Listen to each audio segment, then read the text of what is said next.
I'm gonna dance by myself like nobody's watching. Don't really care if my rhythm's off, 'cause I'm gonna dance like nobody's watching me.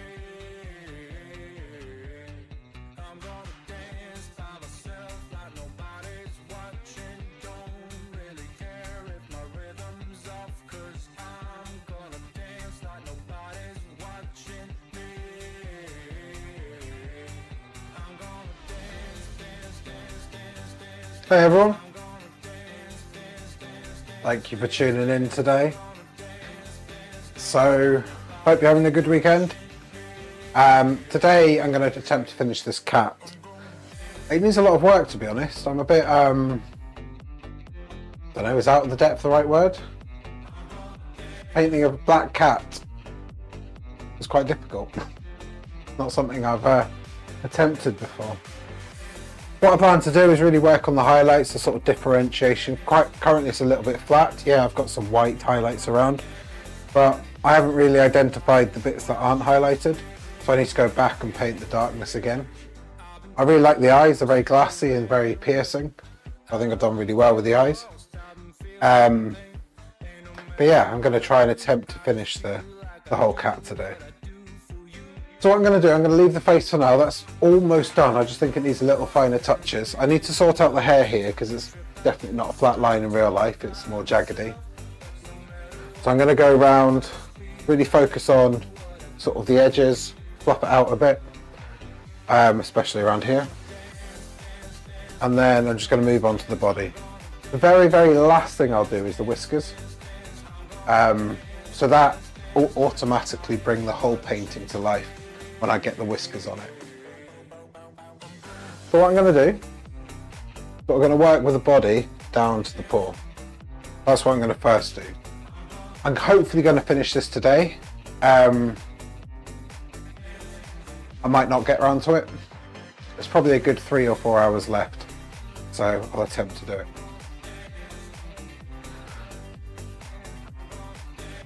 Hi Stephen. Thanks for joining me again, I really appreciate it.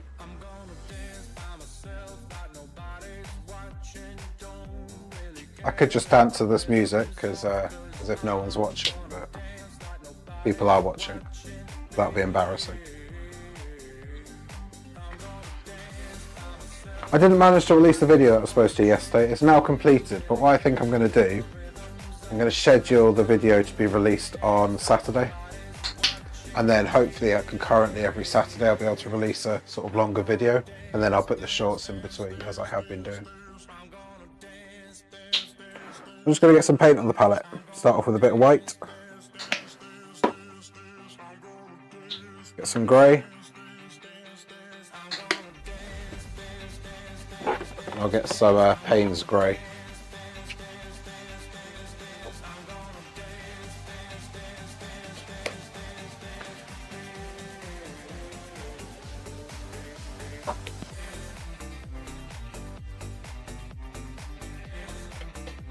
And some brushes.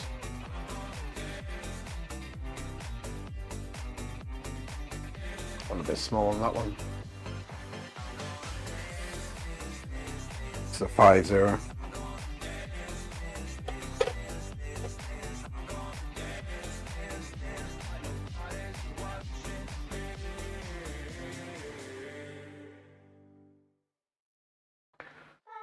I'm going to start off with this little area here. See if I can tidy that up a little bit.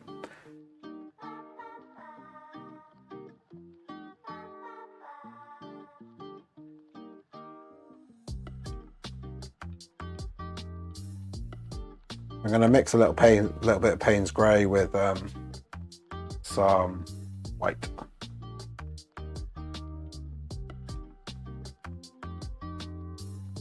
So I was looking at this cat while I was away. So obviously I last did a stream, I think it was Wednesday. And I was looking at it and it's got potential, but it's still a long way off from where it could be. I am out of my comfort zone, I have to be honest.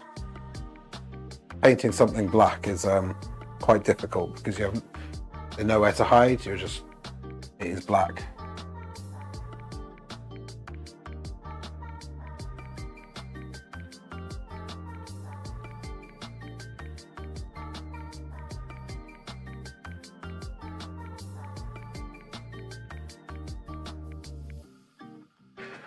If you were waiting for the other stream, I don't know what's wrong with my stream setup. For some reason it insists on launching a new stream each time I stream, even though I'm selecting existing streams, so I need to work that out. I need to understand what I'm doing wrong. I'm using like a third party to stream, so obviously it's not connecting correctly. I just honestly haven't got a clue. It's probably just a YouTube setting, I think. Or it's not using a default stream key, it's using like a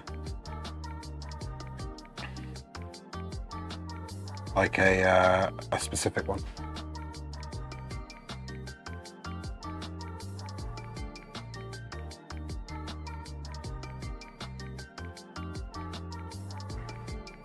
It's actually quite light. The back of the cat is quite light here. It's got a sort of highlight. This is what really defines the edge between the sort of the body and the head. I'm just going to sort of paint that in roughly. Also, the back of the cat is out of focus, so I'll probably just try and keep it that way and get it more into focus as it comes towards the paw.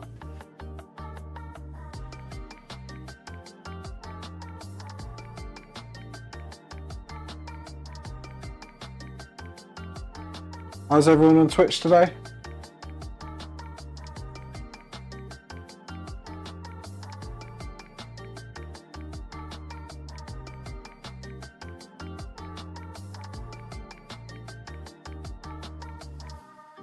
No one wants to talk on Twitch.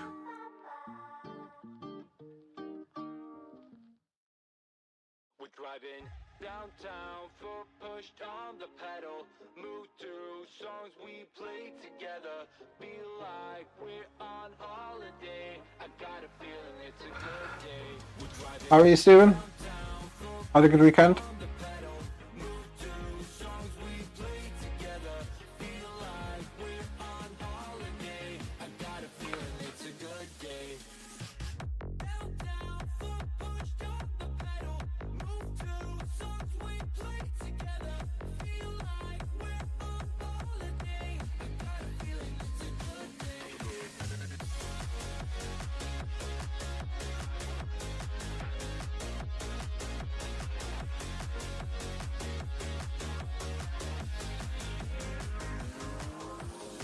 To the days down memory lane, back to the times when our life was a breeze, feel the freedom again. Nice.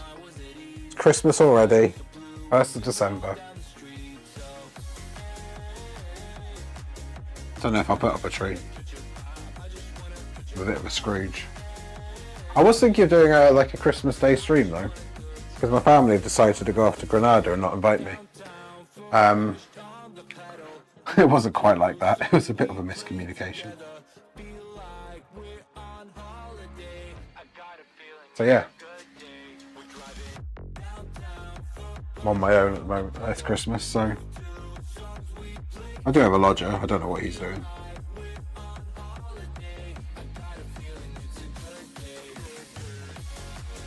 I was thinking of maybe doing a Christmas Day stream where I stream for a few hours, do a sort of festive type painting, something I've never done before. Expand on the tree I did last time. I'd improve on the tree I did last time because that was pretty poor. It wasn't poor, it's just I just overworked it. It was really good and then it just suddenly went bad after I went too far with my last painting.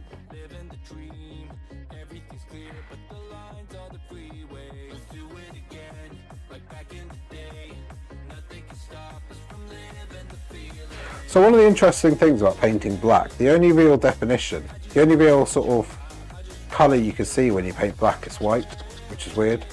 It's like when you paint a black person, like this person here, is black. I don't know if you can see that. Is it just chucking? Nope. So this is my friend John. Painting him. It's amazing, he's black, okay, this is a black and white print, but all the highlights, they're all white, and actually, although he's got black skin, most of the colour on his face is white, which is interesting, because it reflects the light so much. So it's similar with this cat, I'm using the same sort of methodology, but actually, the majority colour, although this is clearly a black cat, most of the painting will be in some sort of white.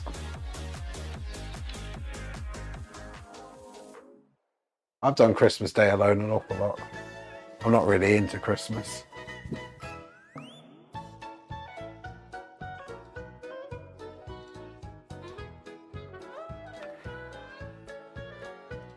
I will be having Christmas sort of in early January when they get back.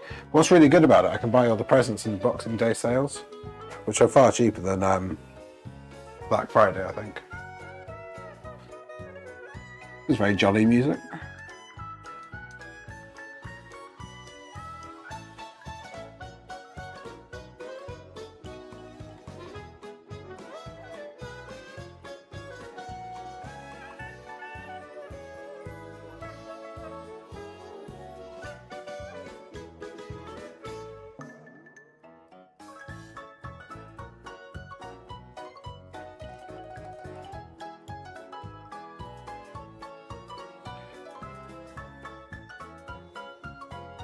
One thing my uncle used to do before he died, it's a long time ago, he wasn't married or anything, and he used to spend Christmas sort of doing the, what is it? The British Legion that do the food, the homeless. I know he used to do that every year. I thought it was very admirable. Spent his whole Christmas feeding people, giving people a Christmas meal that they wouldn't have otherwise got.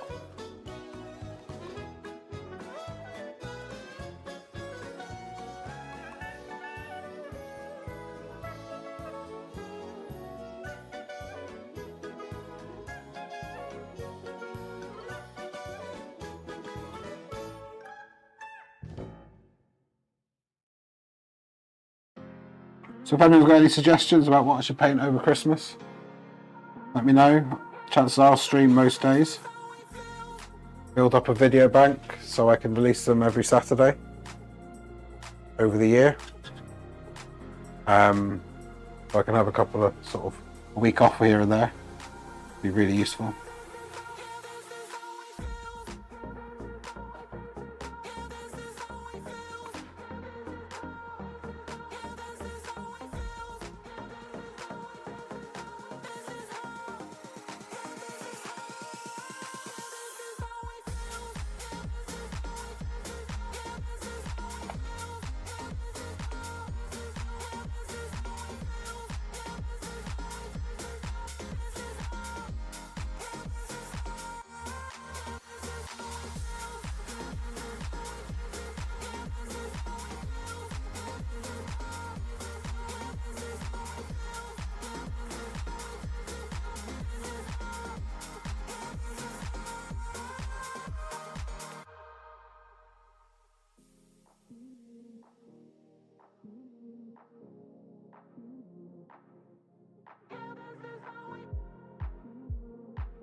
So the main theme about the video that's coming out on Saturday is the skateboarder painting.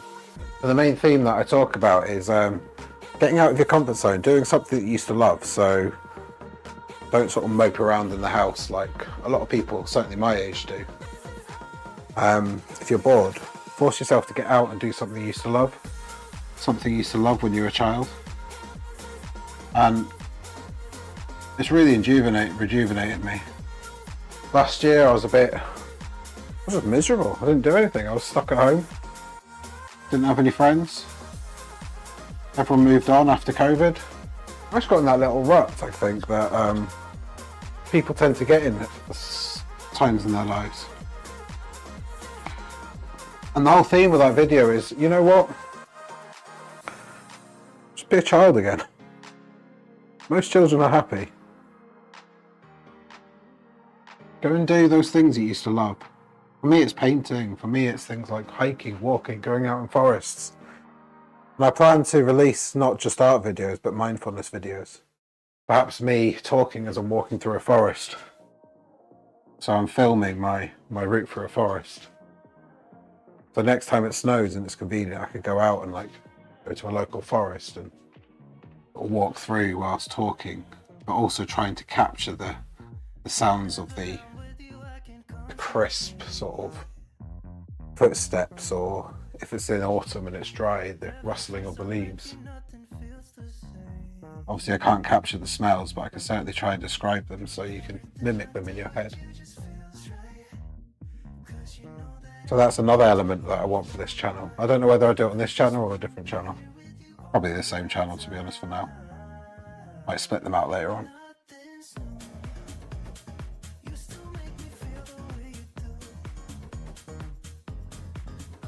I'm adding a bit of darkness around the edge here. There's quite a lot of fluffiness.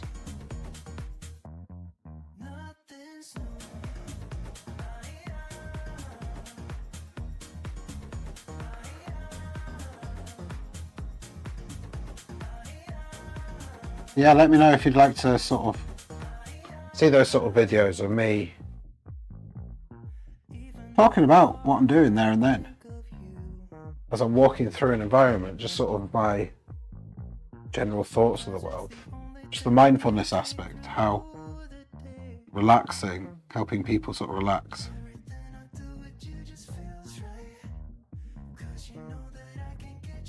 It won't be scripted as such. Well, it won't be scripted at all, to be honest.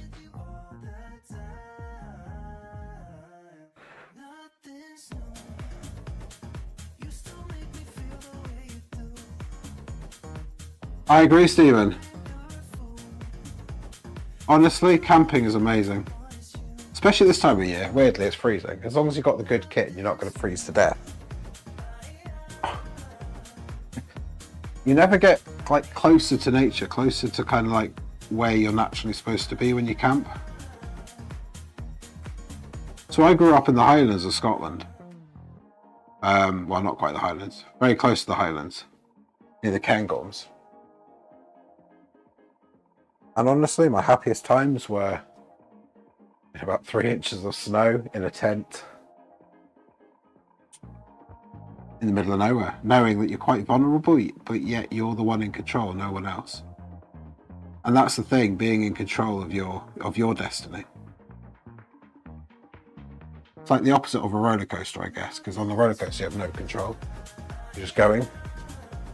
Whereas doing something like camping or an extreme sport is far more, you're in control. So actually, I think it's a little bit more rewarding.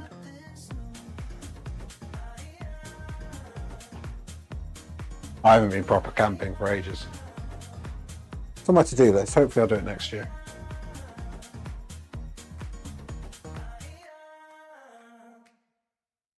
I guess the whole point of what I was trying to say is, there's something you really want to do, just do it. What's the worst going to happen? You just stop doing it. Okay, it might be expensive, you might lose a bit of money, but money shouldn't hold you back.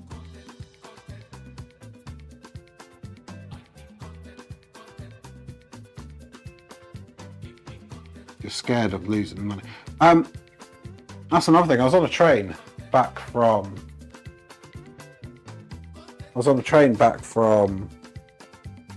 Leeds a couple of weeks ago, and I was sat. The carriage was quite quiet, but there was a couple who, I think they got on the train at Sheffield and went to Birmingham New Street. It's two guys. It was just a work couple, I think. The colleagues travelling for some reason.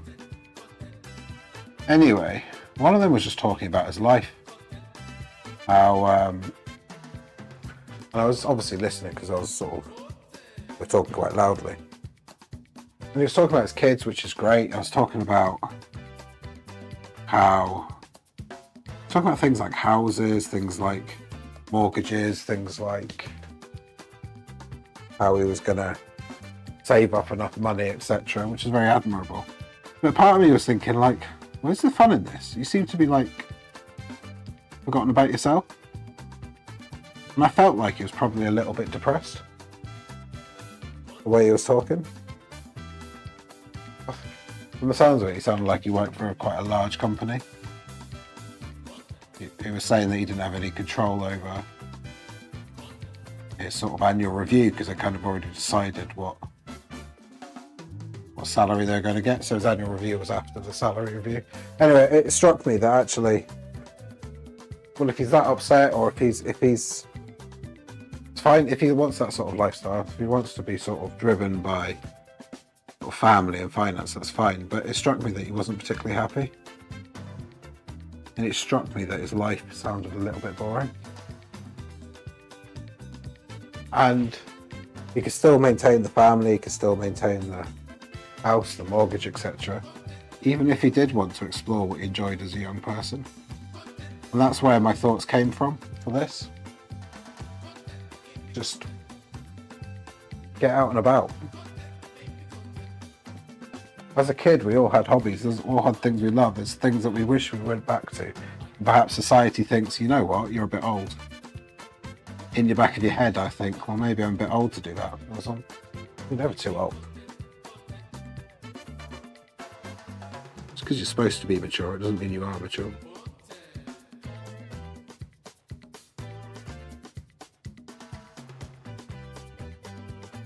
Anyway, that was one of the main themes of what I was trying to get into.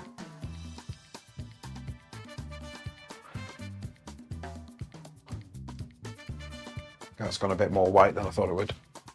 But I'll just paint the darkness back in, I guess. The thing is with Payne's Grey, it dries a lot lighter than it looks on the paper. Well, this paint does anyway. It's not a particularly great accurate representation.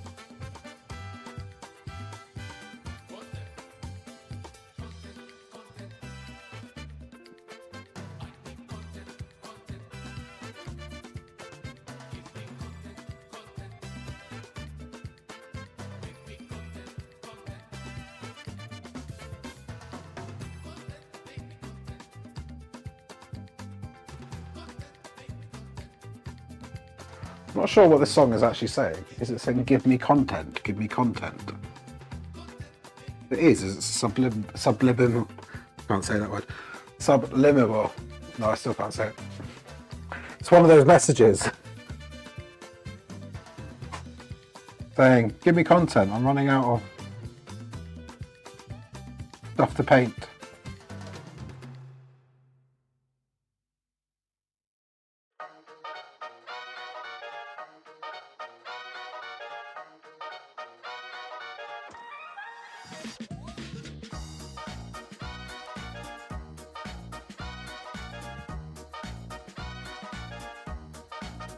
So I think our body looks quite good now. You can see the definition between the face and the body. I'm now going to sort of work on the paw, which is actually really quite a dark, well, it's really very dark, the paw actually. I'm going to start off with Payne's Grey and paint over the bits that already got a bit of a highlight, just with Payne's Grey.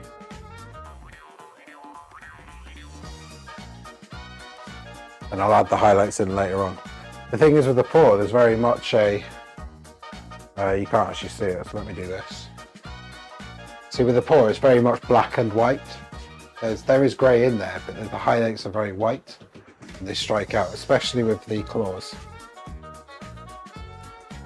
So that will really bring the painting alive once I manage to achieve that look.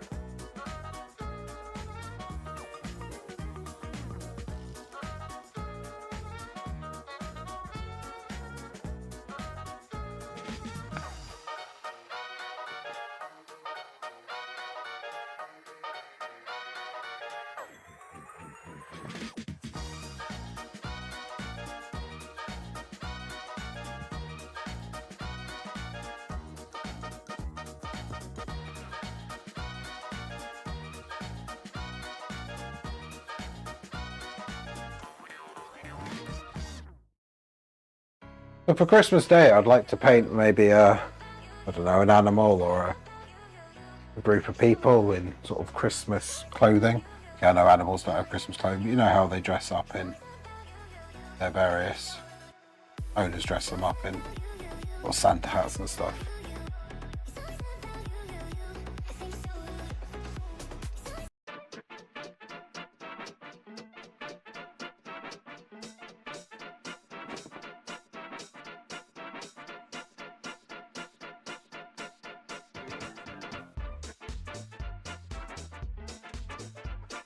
Moving on to a bigger brush.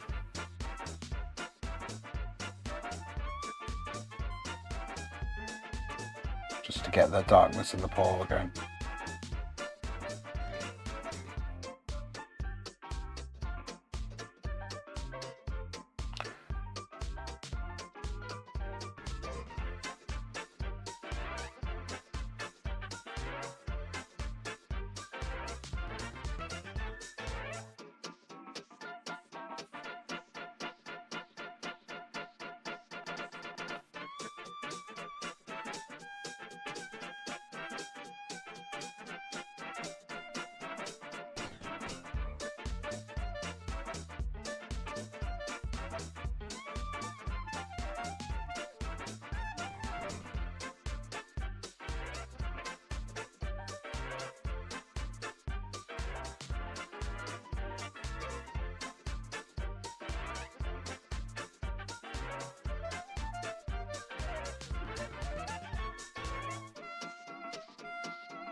A little bit lighter down here, so I'm just going to put sort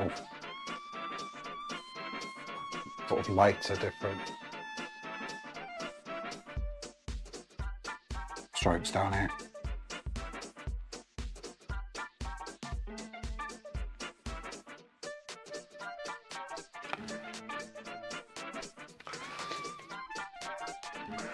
Right, now I'll work on those highlights.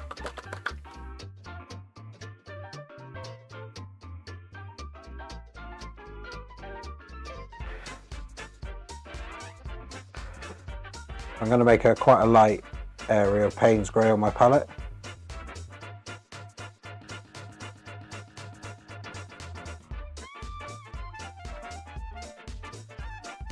See the sort of highlights I'm trying to make here.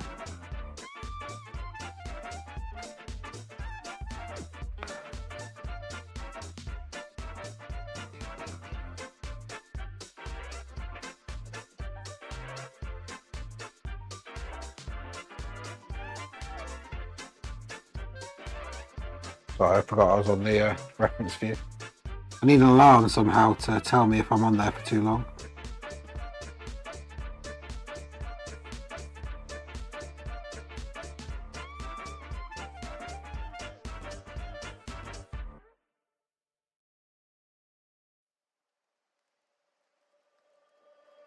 Screwfix have a branded Christmas jumper. That's quite amusing. I bought a couple of years ago as a joke present for my grandmother. I bought an Asda Smart Price Christmas jumper. I don't think it was a genuine thing. It was basically an Asda. Was it Asda or was it Tesco? I can't remember one. It just said Tesco Christmas jumper. My grandmother did not find it very amusing. That way. I did. I think everyone else did.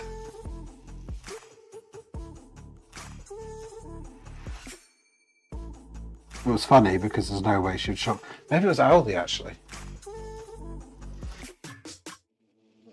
Screwfix genuinely have a Christmas jumper. It's have all the gadgets included, places to put your screwdrivers, etc.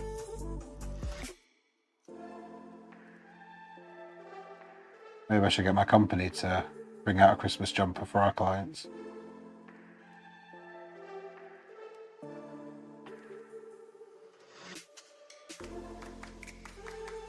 Give it as part of like the premium package that we offer.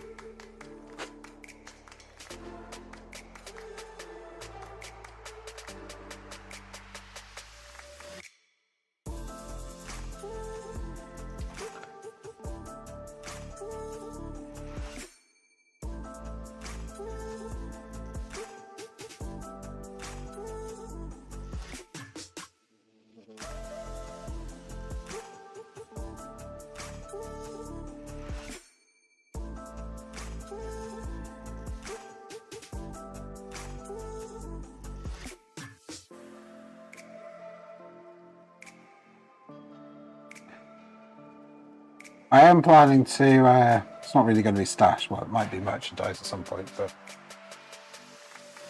I'm going to buy a couple of hoodies with my sort of very simple logo, the Ollie the Artful font on it. Make a Christmas version of them next year once I'm a little bit more known and got people who might actually buy it. So I'm using this broken brush again, the one that's sort of split into two. I don't know if you can see, but it's coming out really sort of nice, thin streaks of much lighter.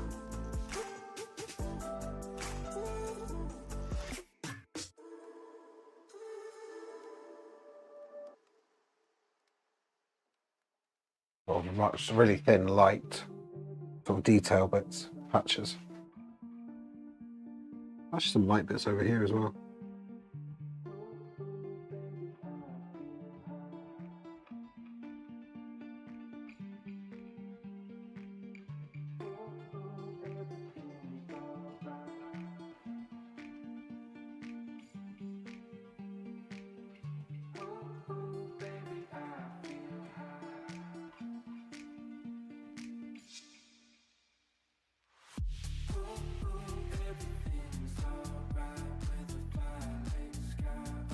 So I'll move on to the claws in a sec, see how they come out. I've done the sort of touch of highlights on this. I'll come over with just a really bright white in a sec and I'll do the streaks of highlights. I might do the really, really bright highlights on the cat using the paint pen again like I did the other day. Right. I think that's fine for now. I'll go and paint the claws now. That's going to consist of white, which I've already got on the palette. There's a tiny little bit of orangey red, maybe tan, maybe flesh. I'll start off with flesh, and if I need to go darker, I'll go there. Sort of grey, silver, brown. There's a bit of blue. I'll probably use the blue and the Payne's grey for that. I'm going to start off as usual with sort of the dark colour. And the dark colour isn't that dissimilar to this grey.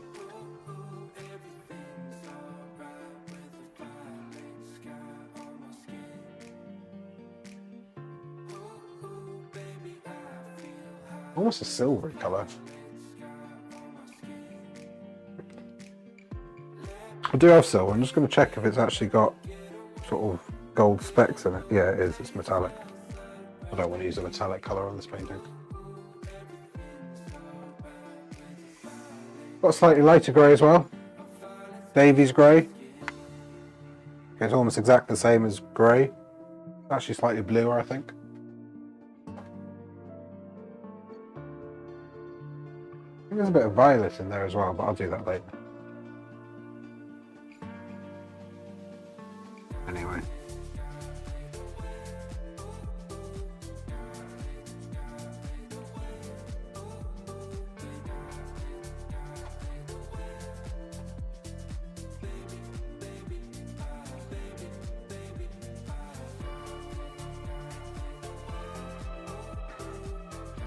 I'm going to have to go back to this later on. But what I'm doing now is I'm going to paint the claw, and then I'm going to have to do the fur that goes around the claw later on.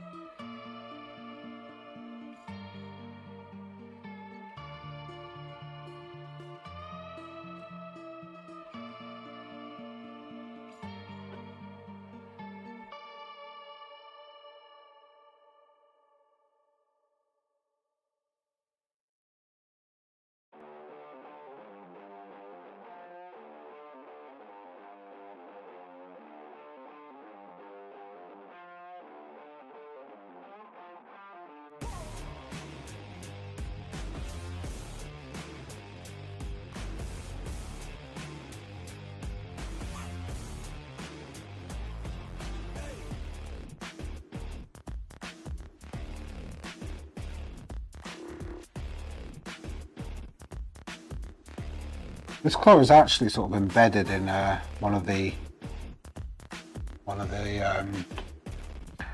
rolls of the blanket, so I might try and incorporate that when I'm going to do the blanket later on today. Right, and then there's like a fleshy colour right at the very base of the paw down here.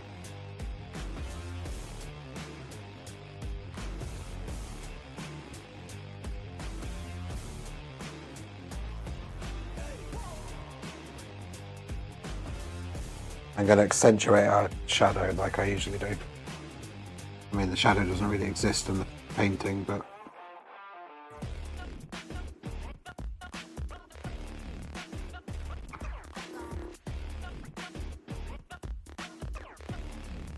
then I'll get the white and do the massive highlight at the top. There's a nice highlight about there. And down there. There's a sort of line of highlight there. And I'll see if I can mix on the palette. There's a little bit of grey here on the palette, on the canvas, that's still not... Yeah, I've mixed that quite well.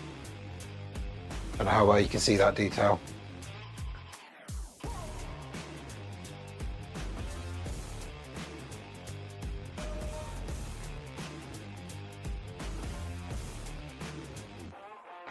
See, I'm quite pleased with that paw. Bring the fur in again, so to cover up it a little bit more.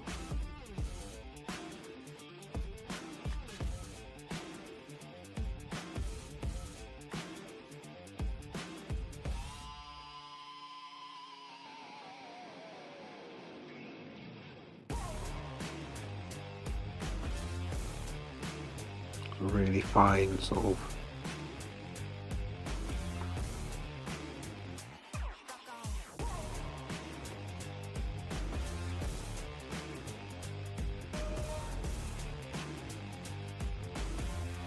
I think that pour works quite well now. Perhaps the shadow comes a little bit further down here.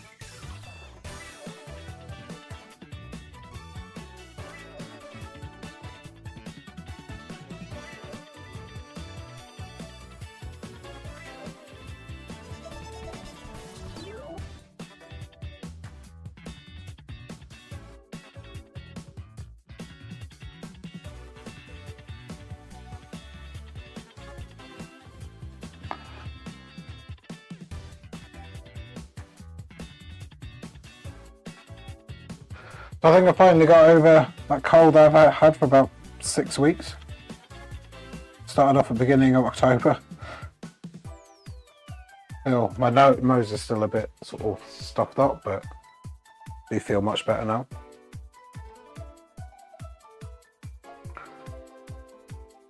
So hopefully I'll be able to stream a little bit more often than I did a couple of weeks ago. Means more paintings, which means more videos. Means more YouTube.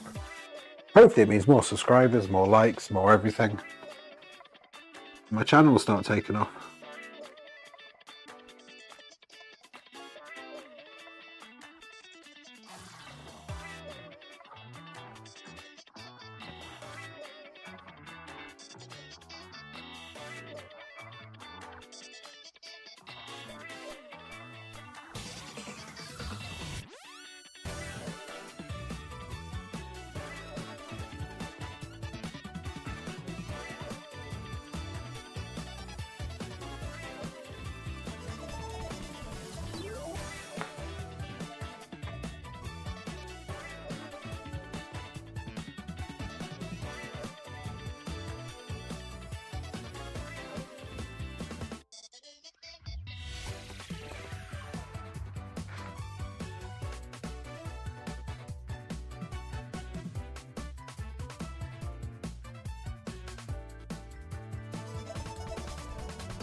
One of the little techniques I do, I'm not sure it's probably correct, but I quite often do a sort of black border around stuff, which is a bit cartoony, but it seems to work for the paintings.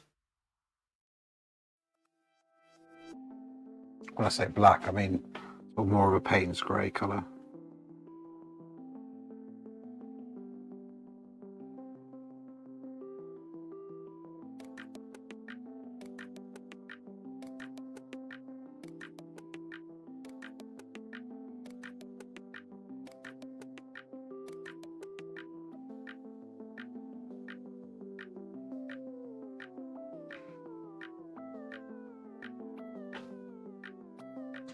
Might be a bit extreme, that black border, but I can always come back to it if I need to. A lot more shadow up here though.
Trying to build a curve into that. Somehow I've managed to make it straight when it should be curved. So I need to sort that out somehow. I need to wait for it to dry, to be honest.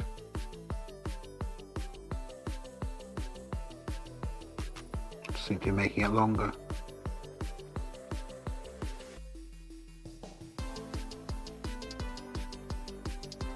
Yeah, it's just too long. I think I need to go back and wait for that to dry and then redo this entirely. Oh wait a sec, I can rub it off. It's still wet enough.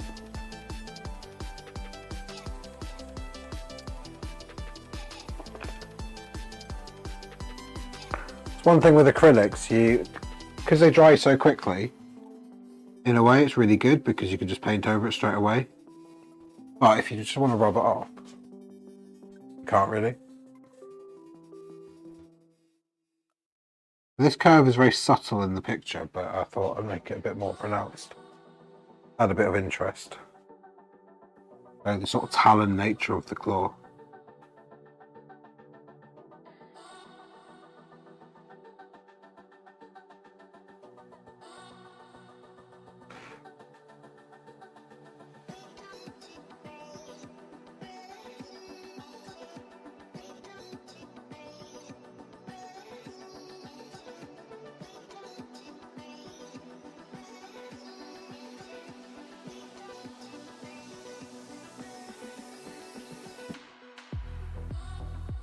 Don't know what's going on with this claw, it's not doing very well.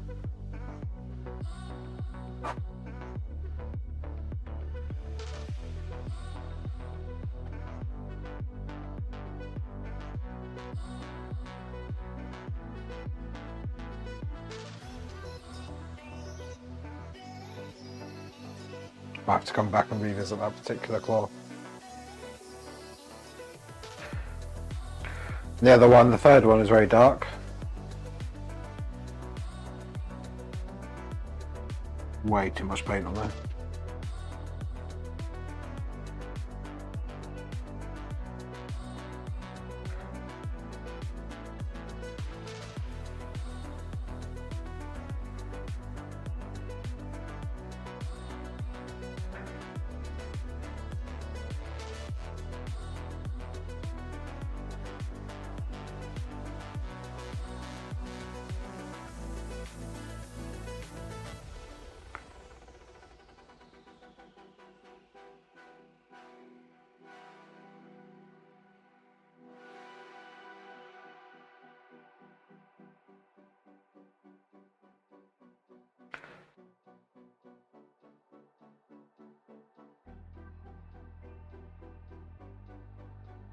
I don't know if heat guns work.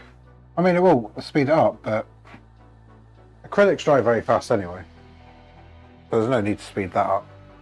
Oils, I don't know, take days to be fully dry. Like you can varnish an acrylic painting, well I do anyway.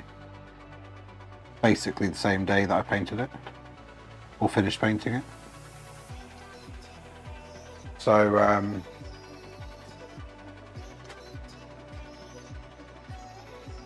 yeah. But with oils, and I've tried oils before and I just don't get on with them at all. They take forever. We're talking, as I say, we're talking days to really truly dry. Be dry enough to varnish. Do I put like a satin varnish over the top of most of my paintings, or a matte? Satin's much more expensive than matte varnish though. Oh. I just slipped. I need to do all that again. But yeah, I varnish the all the paintings I do I varnish because it protects them. Also means no one can really alter them going forward. There's a protective layer between my painting and if somebody wants to paint over it.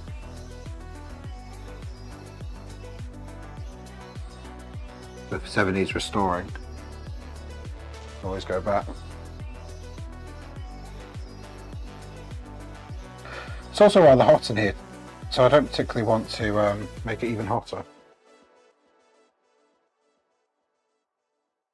I imagine doing a heat gun in my studio might become unbearable quite quickly.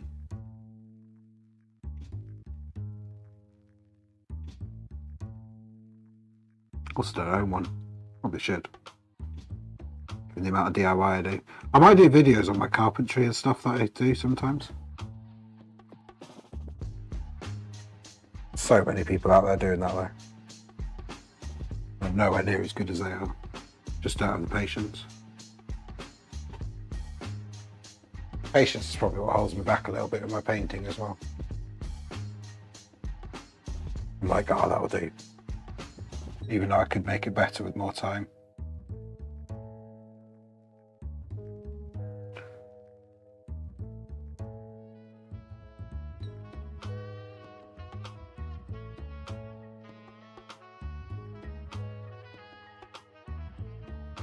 I think that's the cat almost done.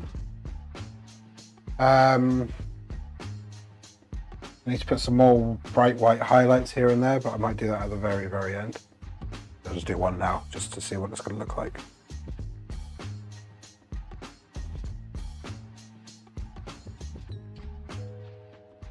Might be a little bit too bright, but hey.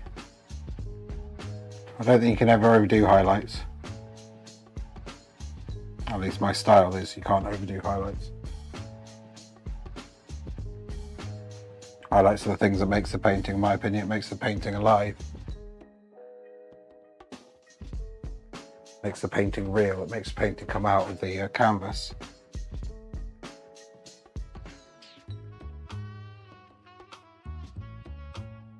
Do the occasional very thin highlight, just to show you there is the fur is quite shiny, and I think it adds a bit of youthfulness as well whenever you highlight something.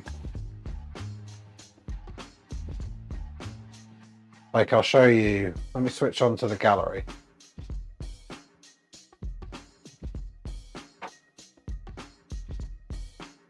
So these are my historic paintings. These are all the paintings I've done previously.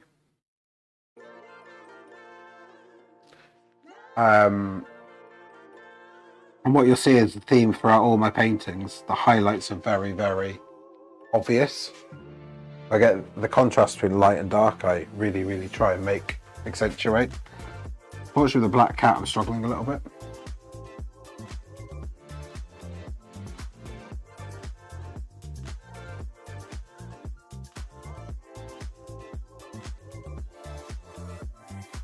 So there you go. That's my friend. See his, actually, although he's clearly a black guy, very, very accentuated highlights.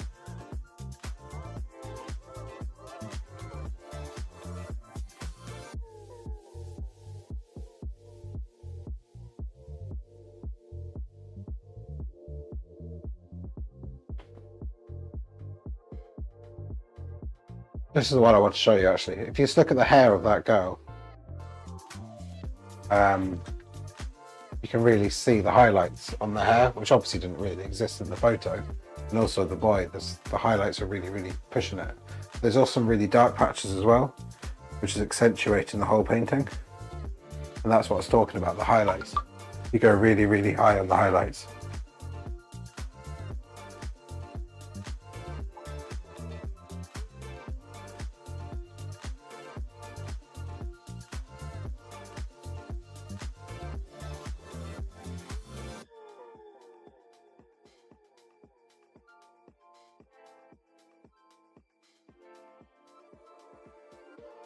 Sorry, I just got a message that I need to reply to.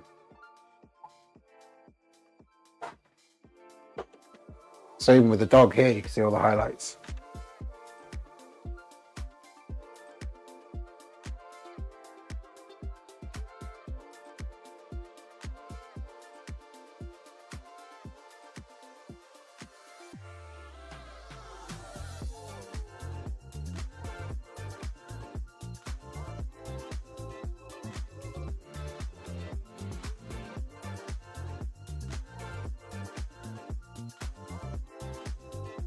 I said I'll do that at the end, so I should really wait till the end to do that.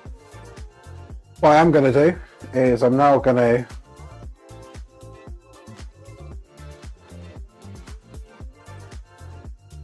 to work on the head and make that a little bit more alive. Currently it looks very flat. The nose is a bit, I don't know what's wrong with the nose. I need to fix the nose is what's wrong with it. This whole section is very flat. There's no variation in colour. I need to explore the sort of gradual difference of colour from here up here. this is too flat as well, as in physically flat, it's level, not color-wise. So I need to create some undulations. And then hopefully the highlights that I draw into here will just bring out the sort of the whole face of the cat.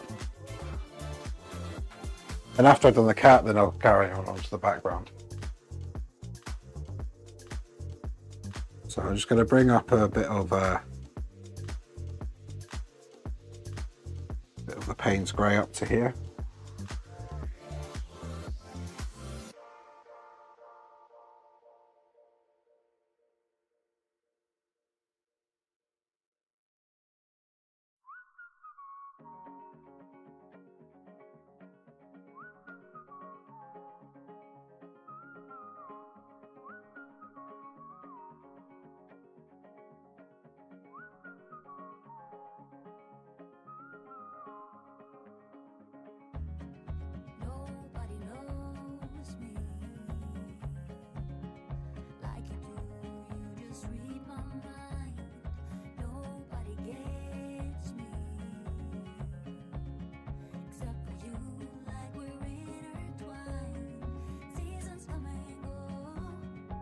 Well, this song is quite apt, really. I don't think many people get me, to be honest. I have some great friends, though, who do.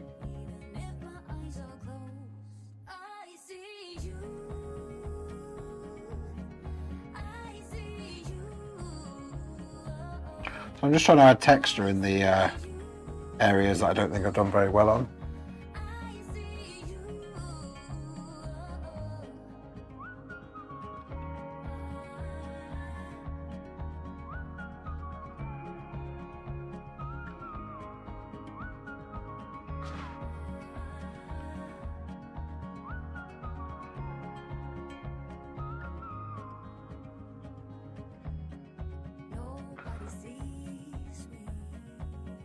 So my next painting after this, I'm gonna see if I can do a portrait. I might even do a self-portrait, partly because you learn a lot about yourself while doing a self-portrait.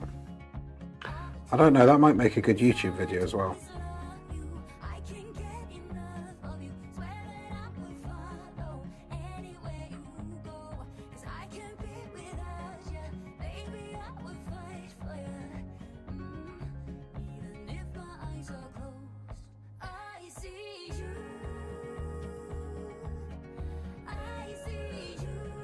I don't know if I should do a self-portrait on YouTube, isn't that a bit egotistical or whatever the word is?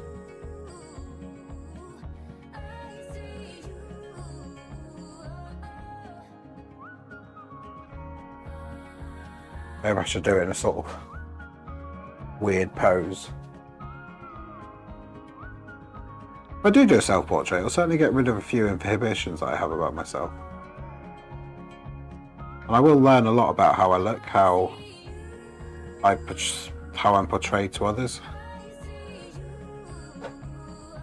So maybe it's a good idea for my own sort of development and mental health.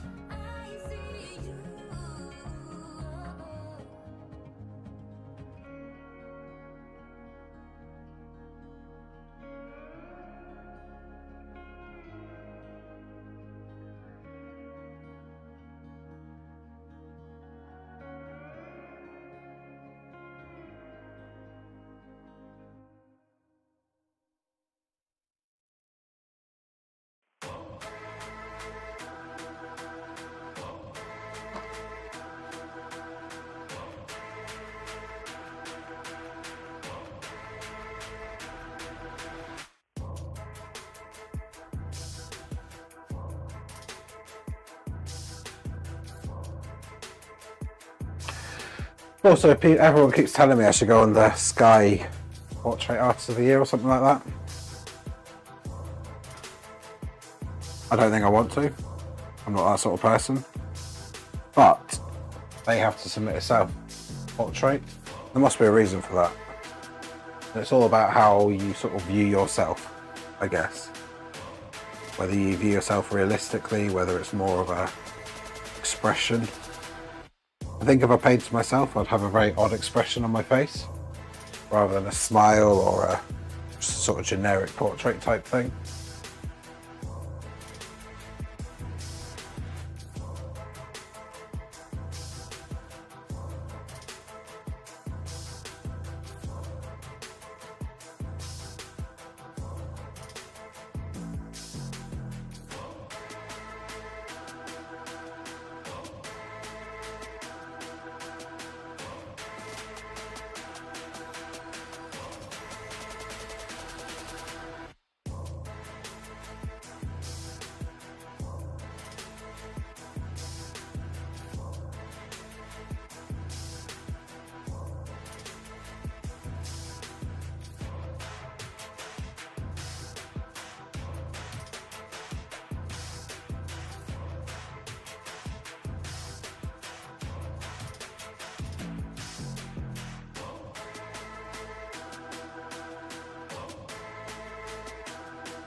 Would I use a mirror or a photo for my self-portrait? I think I'd use a photo. Would I use a photo? Yeah, I think I would use a photo. The reason is because the sketch would be almost impossible, I think, because you have to keep moving around. Unless it's a self-portrait on a mirror. Does that even work? So the actual medium would be a mirror.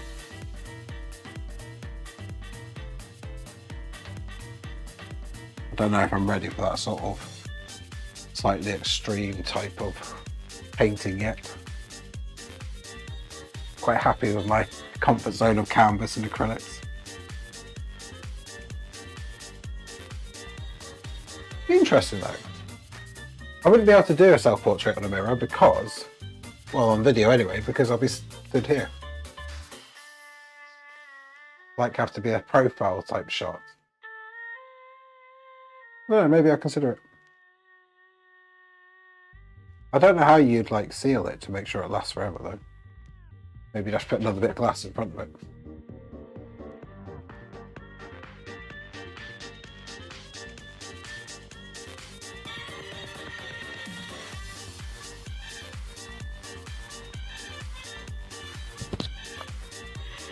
I think already what I've just done to the face has made it look a lot better. It's not quite as flat. You see there's no flatness up here anymore. I'm going to continue on the same effect down here, where it's a lot darker. So I'm just going to do some fine streaks down here.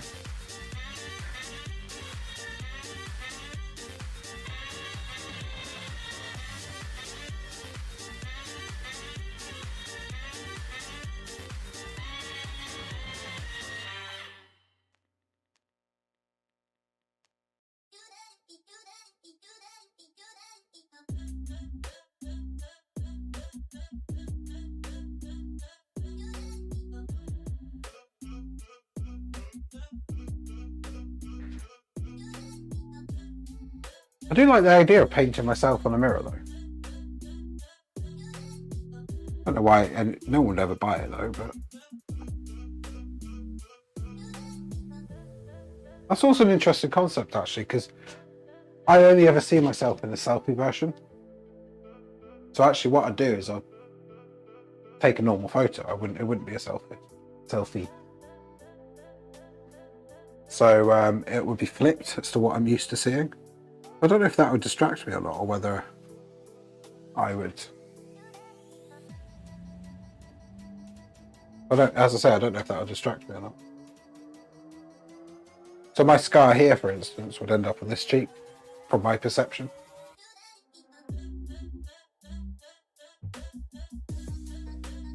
Because photos aren't flipped, mirrors are.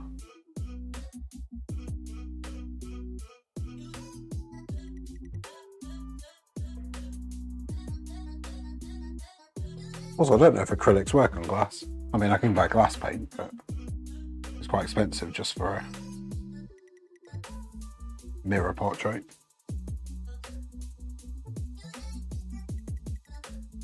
Stephen, you give me lots of good ideas. Painting a wall, painting on a mirror. These all sound like types of Saturday streams that I'll end up doing one day. It's dangerous. And thank you for that, I appreciate that, because I do need inspiration. And that's the kind of stunt that will help my YouTube channel grow as well. Doing things like, painting self-portrait, but on a mirror. Then I'll ask ChatGPT to tell me how to market it, or what to call it, etc. So I didn't do very well on the nose last time, and I don't really know why. It just doesn't look right. So I'm going to try and fix it.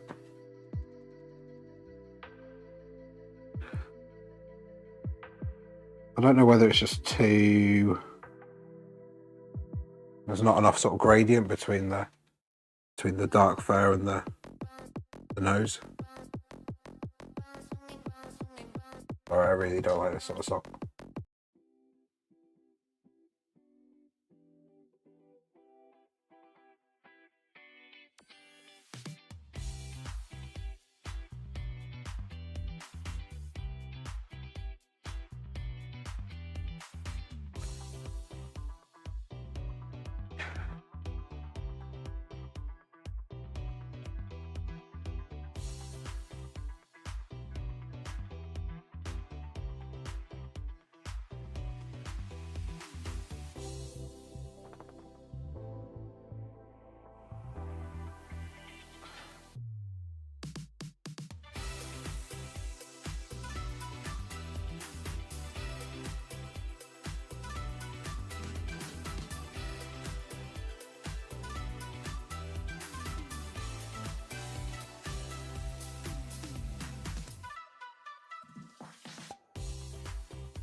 What I've just done with the cat, I've sort of settled back the black again. I've made it less white, and I think that's really worked. It's really sort of added some texture, the texture that was needed, the texture that perhaps I missed previously. I'm really quite happy with how that's just happened. It's so easy to go over the top with painting, which is exactly what I did with my last painting. I just went too far with the trees. The trees got out of hand. It didn't spoil the painting, but I think it would have been looked a lot nicer with a far better, sort of less intense trees.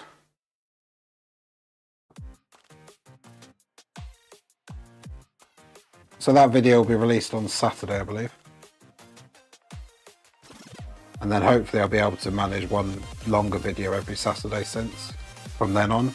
So I'll do the cat would be the next Saturday, whatever my painting will be next Saturday.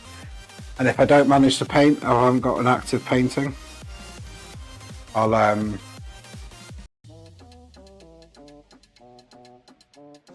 if I haven't got an active painting going on, I'll end up doing like a mindfulness video, I guess.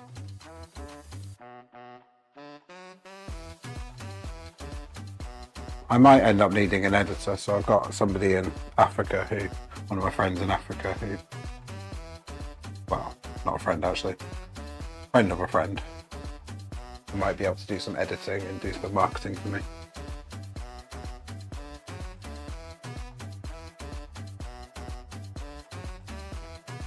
Yeah, they will help me grow my channel, help me get a lot better at what I'm doing. It will help me grow the YouTube side of things and the Facebook and the Instagram. Actually managed to get into TikTok. It's so time consuming running all these channels. I didn't realise how time consuming it would be. But if I got someone else who's willing to do it, well, not willing to do it, someone else who I pay to do it, but is also really behind me and really enjoys what I'm doing, then that's going to be so much easier. And then I'll be able to grow and see where I am in 2 or 3 years. If I get to a point where I'm self-sustainable through art, then that will be absolutely remarkable. I'll be so happy.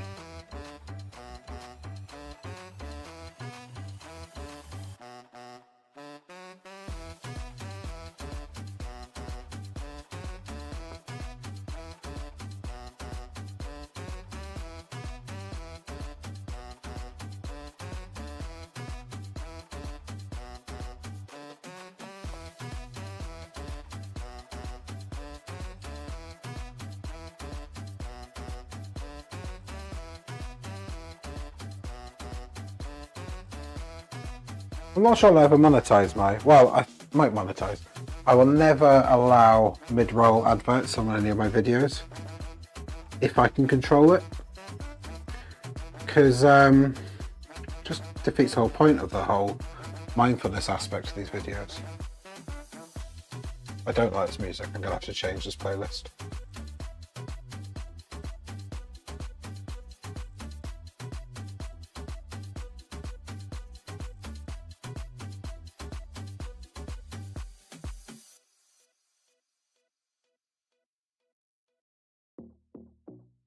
Let's try this playlist, see what it's like.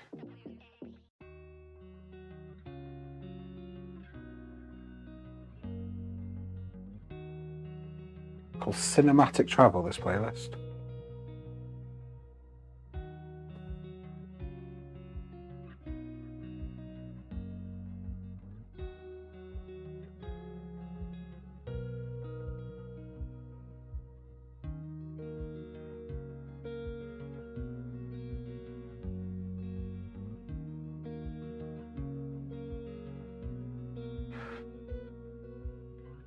I don't know what's going on with this nose, it's wrong. Clearly I haven't done a very good job at it. Bring that out there.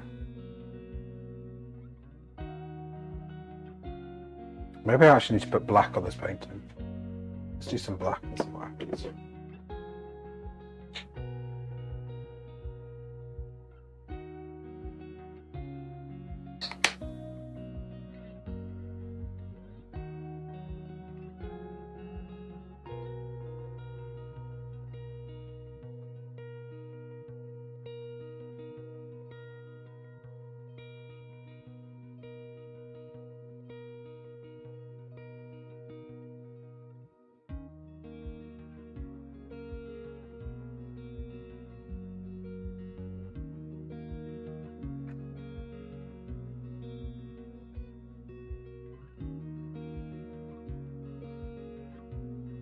don't know if you can see that on the screen very well.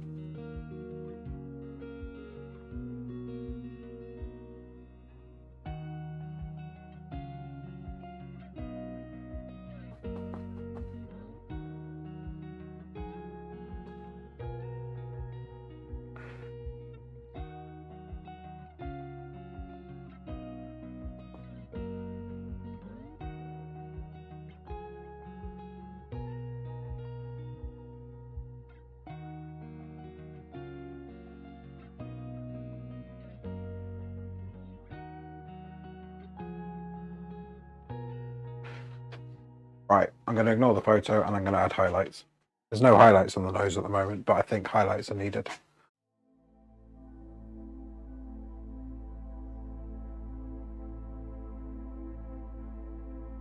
Make it look a little bit wetter, I guess.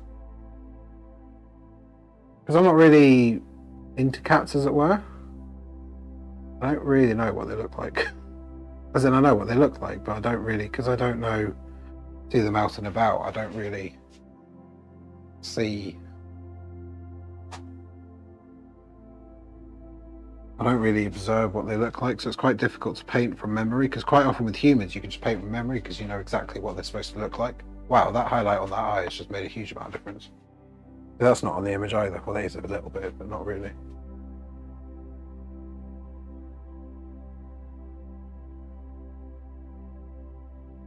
So you can see I'm exaggerating the highlights, as I said I would. Oh, that's not great.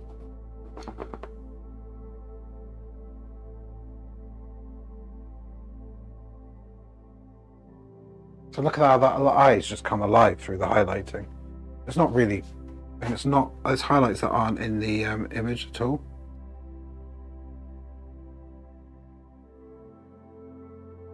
You can see how the highlights are working to accentuate certain features.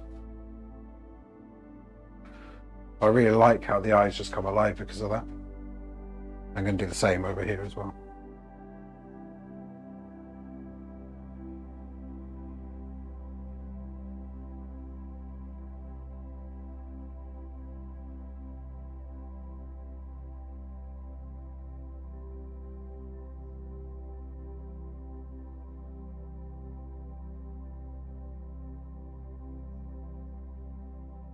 What I might also do on my channel, as I travel around the world, go to Kenya and places, because obviously I spend a lot of time out there, I'll do some things like film other artists, film what they're doing, understand what the culture is, but make sort of documentaries of other art cultures. I've got all the kit to do it now, which is fantastic. Well, I've got one little bit remaining. So yeah, that would be something that I'd really, really look forward to doing. Understanding how other cultures use art. Obviously, African art is totally different from Western art, I guess. African art is more about culture and, I guess, spiritual. Whereas the art that we see in the Western world, the really famous art, is the kind of the ones that, you know, those slightly miserable portraits you see everywhere. Notice this in the workplace. The ones in the country houses where nobody smiles.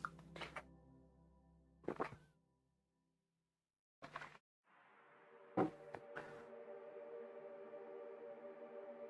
think to understand other people's art, other cultures' art is really significant. See if I'm any good at making documentaries.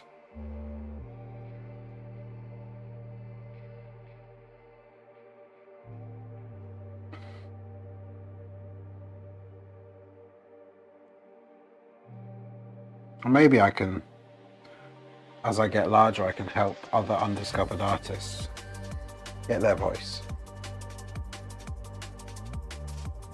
And at least I'll have a video of them so they can show other people. Yes, it'll be on my channel, but I'll have a video so they can show people what they actually do.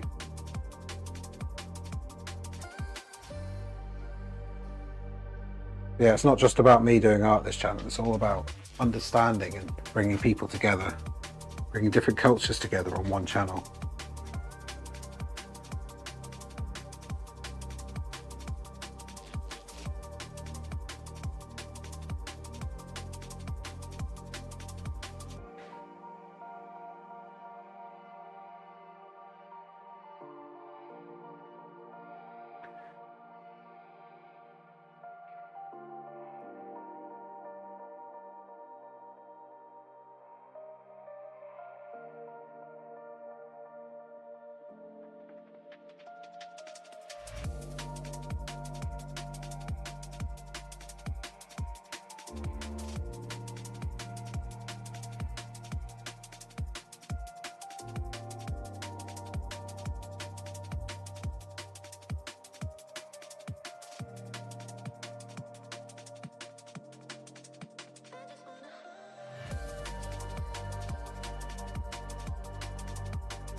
I think the cat's almost done, to be honest. I'll add a bit of highlighting here, even though it's not in the picture.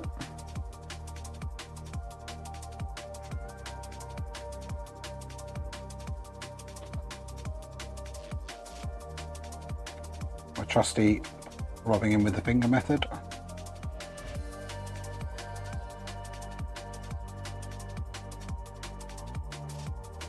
Still looks a bit flat, the cat. I don't really know what to do about that.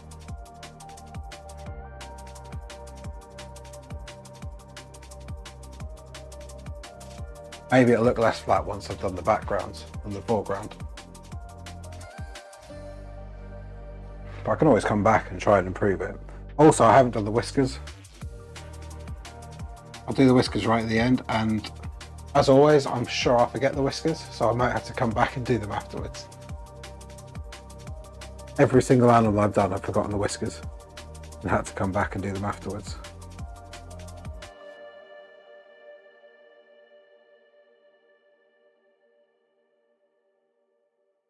So I'm just going to go and have a 5-minute break.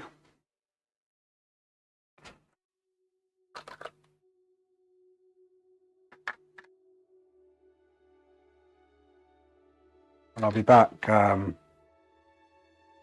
be back in 5 minutes. 5:30 UK time. Stay tuned. Won't be very long.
Hey, I am back.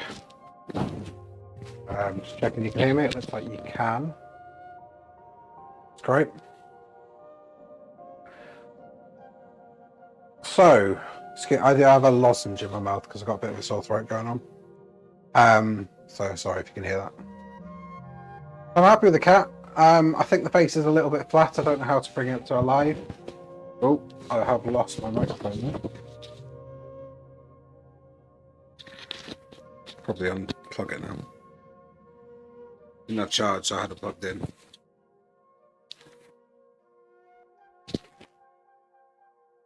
Sorry about that. Let's untangle my wires. So yeah, I should have enough charge now for me to continue without it being plugged in. One thing I need to remember to do, charge my microphones. Phone. Nothing worse than having a wired lapel mic through your body. So, looking at this, I think I need to sort out something here that needs to make it pop. The nose is ish done. Might need to fix that. Anyway, I'm losing inspiration for the cat. What I need to do is I need to focus on the blankets in the background. So, what I'm going to do first, I'll work my way forward. So I'll work on these backgrounds. I'll then do this one, and then I'll do. There's a line between the cat and the little white fluffy bit between the cat and the front background, and then I'll do the front background. You know what I mean? The front blanket. So there's quite a lot of texture in this wood, and to be honest, I don't think there's a lot of mixing to do. I'm going to use burnt umber for the texture. Now, I'm going to pretend it's out of focus because it is a little bit in the image. I don't really care that much what it looks like. I want it to be quite subtle, and I'm hoping I can make it quite subtle. Let's see what this looks like. Yeah, I think that's going to be quite subtle if I do that. So I'll do this, and then I'll do the highlights and stuff. I'm trying to basically mimic wood grain.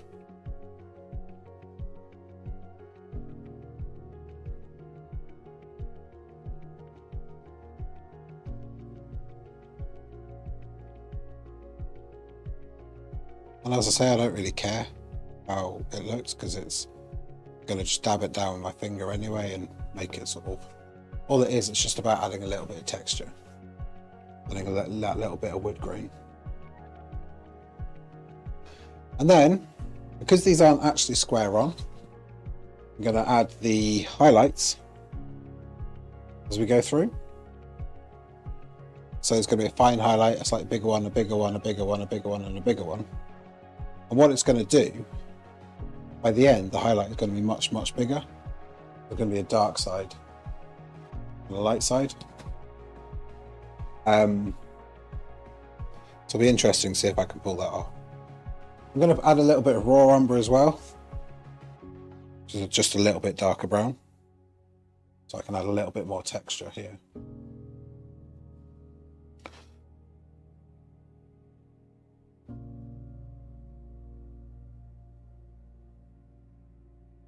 I'm just going to rub all that in. It's going to be loosely following wood grain, but I'm just going to rub it in.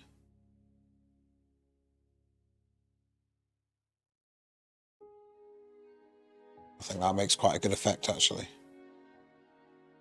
So it's clear that it's wood, but it's not really taking too much away from the painting. And I'm going to do a whitewash, sort of browny whitewash. So get a bit of water in that. Might not be dry enough yet, but I'll just try it out.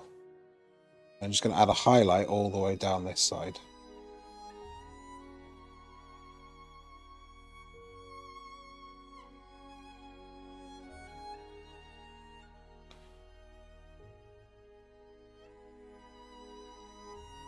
So hopefully you can see there's a little bit of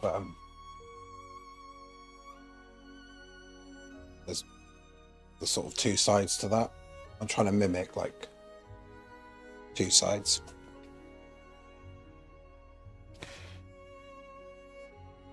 Now this one's a little bit more.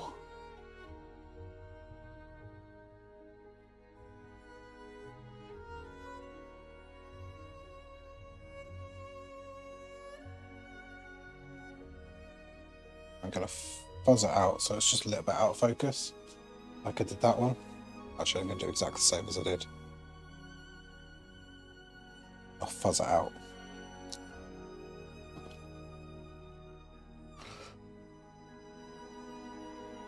Then I'm going to build in the sort of the wood grain here. I'm going to use my finger to smudge it.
Oops.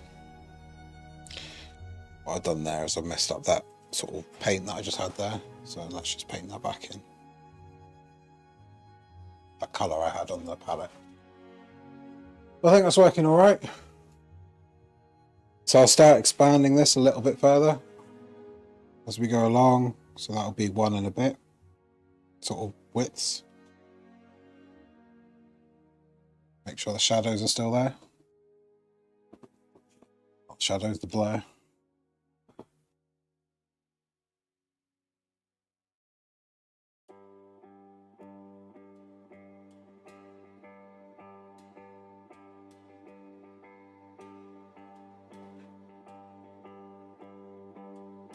And I'll just make up a sort of another pattern for the wood.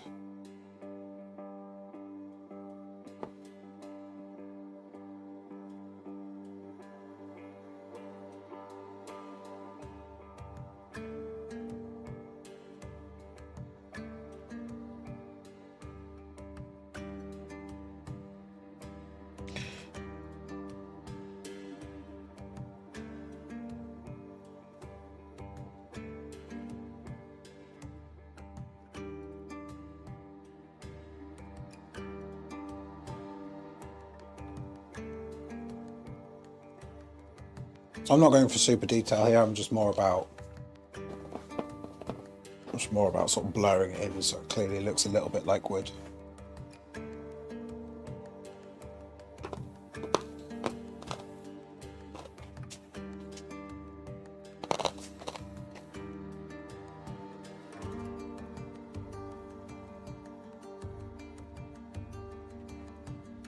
Start off with the edge again. It's going to be a little bit more again.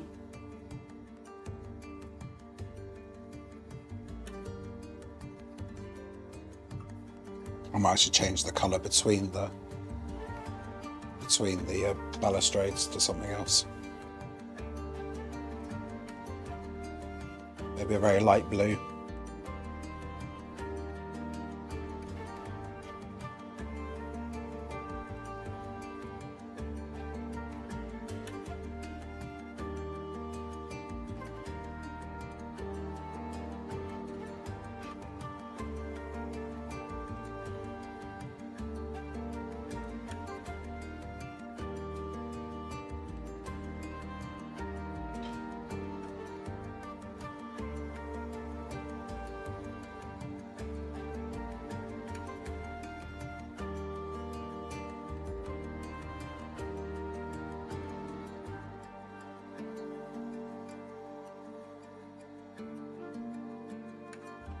Hey John, thanks for joining us.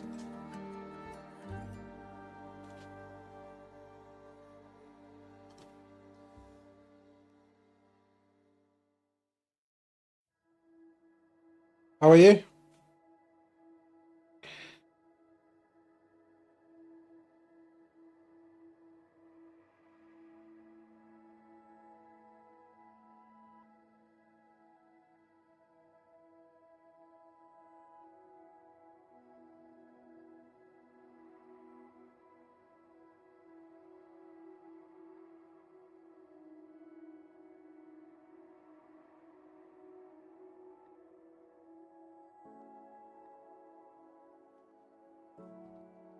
Got a 30-second delay on the stream, I think. If I remember rightly.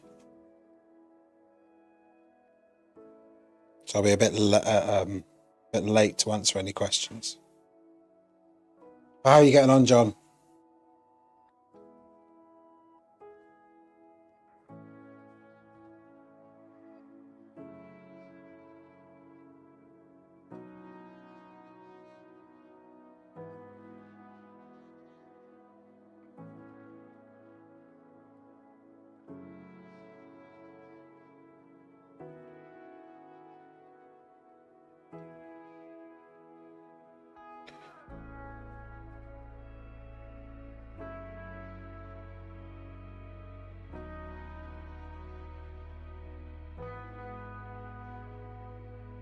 I need a bit more rumba on the palette.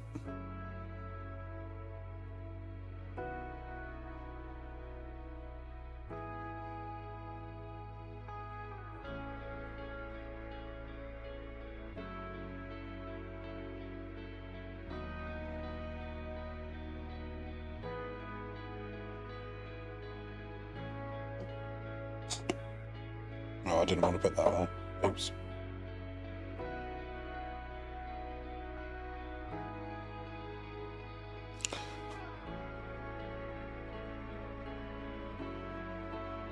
Do you mean the cat's locked in, John?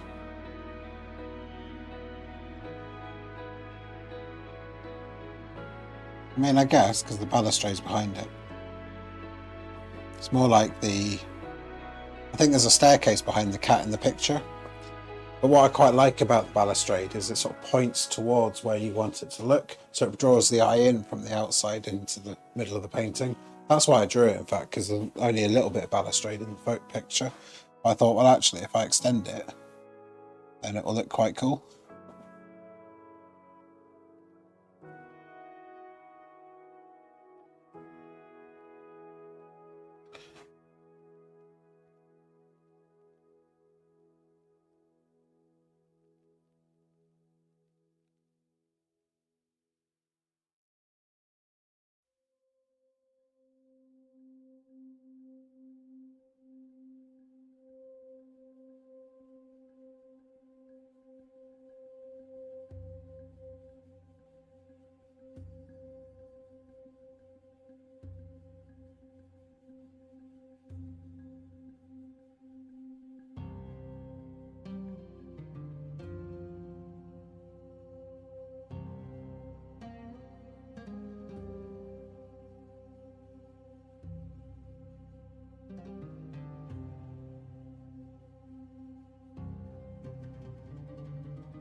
This is pretty much entirely, this balustrade here is entirely in the light, as it were.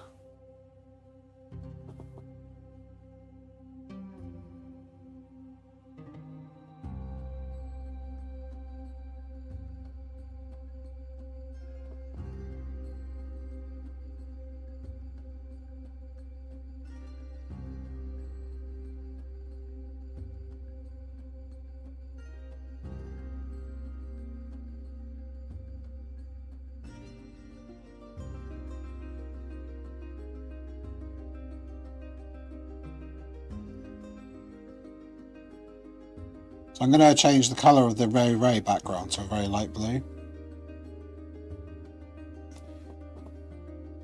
Just to add a bit more differentiation between the balustrade and and the background, because currently the light looks the same colour. Actually it does on the picture as well, so I haven't got that wrong.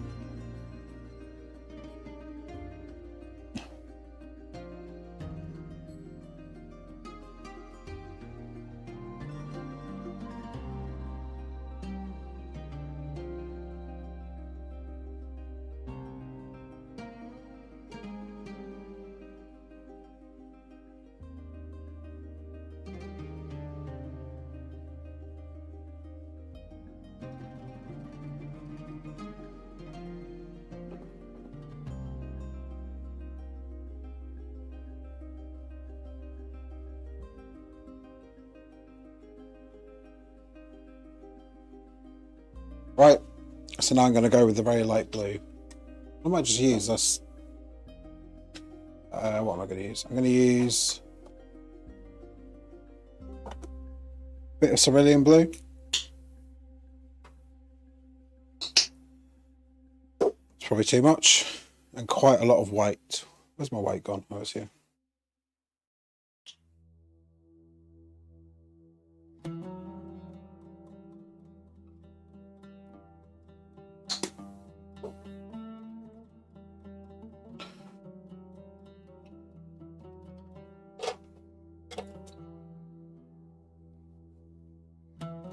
I'm going to use a fairly large brush, not a huge one. I think this one will do. And as always, I've mixed way too much paint. So I'm a bit useless with that. I'm going for a very pastel light blue. Okay. I don't like that colour. Add a bit of yellow.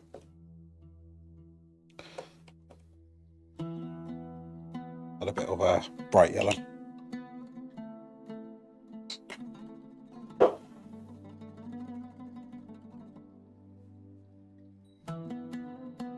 Just totally overpowered this colour now. Okay, bring in more blue. I've made a right mess of this colour. I was going for a light blue, not a... don't know what that is. Try and rescue it with some white, and then I might start again. Just waste all that paint. I enjoy wasting paint. One of my favourite pastimes. Jokes. Okay, I like that colour. That'll do for the background. I can always paint over it if it doesn't look right. It's probably not going to look right, to be honest. Oh, this is a bit bright.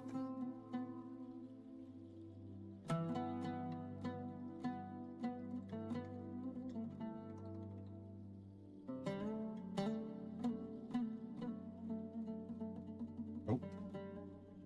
Sprayed my back. Whoa.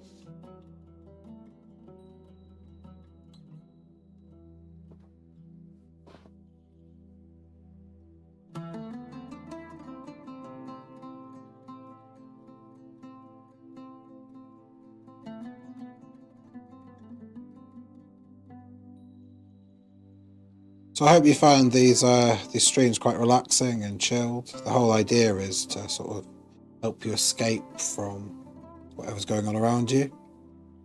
And certainly a Sunday night stream where we need to reset for the busy week ahead. That's the idea of my Sunday night streams. All very relaxed, chilled. So as I was saying earlier, some of the things I'm going to explore with my channel, I think, is different mediums. So along with like the idea of painting myself on a mirror, so painting my reflection, but also doing a self-portrait, which I'll probably do next. But it's not going to just be about me, it's going to be about art culture. So when I travel, some people, I'll go and sort of have a look at what other people are doing, what other artists are doing, give them a little bit of exposure. There's so much talented artists out there, but they don't have a forum. And maybe, even though I've not got that many subscribers, but as my channel grows, maybe they'll be able to get a bit of a forum on my channel. And it will help them boost their sales. And through that, maybe I'll get more subscribers and start selling my own paintings. But it will help others who perhaps don't have the resources that I have, who are really talented at art. It'll help them explore and get grounding for their art. And yeah, they'll be on my channel, so I'll be getting views and subscriptions, etc. But it's a forum that they'll be able to present their art, something where you can drive traffic to. That's something that I'm really interested in. Helping other people explore the art.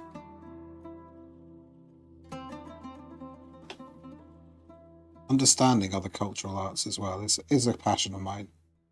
I mean, art in the UK tends to be a little bit boring, if I'm honest.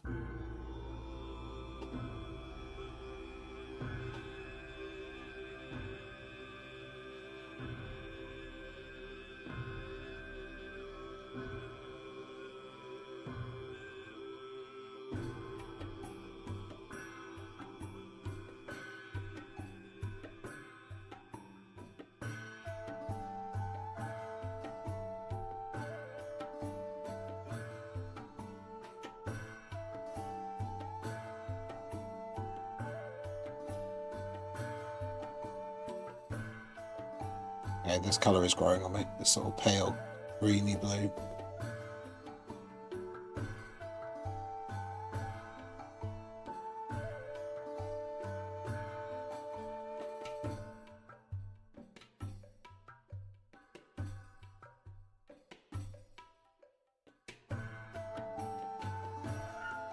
So my plan today is to try and finish this painting, so I'll get the background done. I think the cat's pretty much done. I know you can't see it because I'm standing in the way at the moment. I need to work out if I need to make this jump out a bit more. I'm going to wait till I do all the cushions first.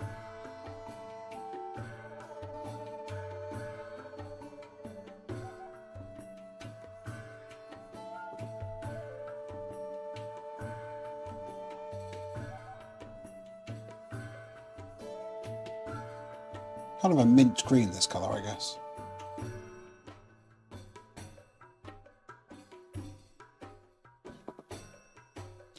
I think having a colour there is actually what the painting needed, because the whole colour is black and white, and that's kind of inferring the colour from the eyes to the background. I did that completely by accident. Accident, by the way. But because they're similar sort of colour, it sort of brings the painting together.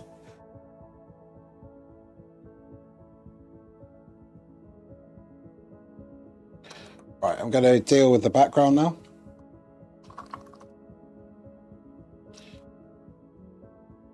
So the back cushion. So there's quite a lot of highlights, but there's also a bit of brown in there. So I'm going to get my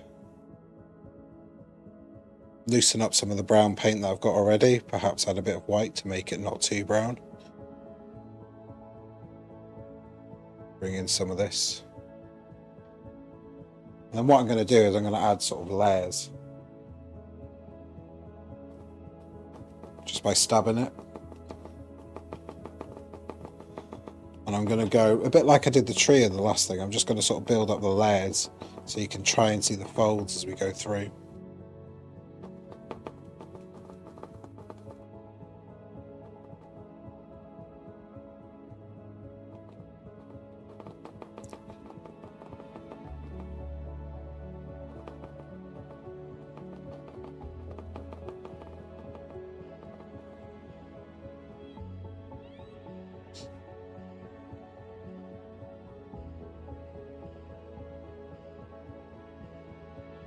Because I'm using the same brown as I did for the balustrade, it's inferring the colour from here to here. And I might use it for the front as well a little bit. So it brings all the painting together, so it's not different areas of colour, I guess.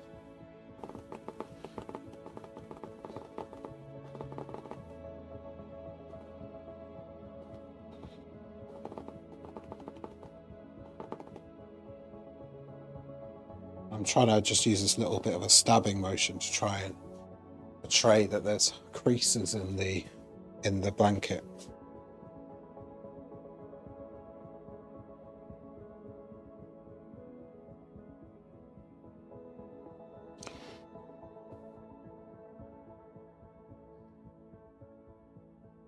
So they, a lot of you know that I spend an awful lot of time in Africa, well, in Kenya.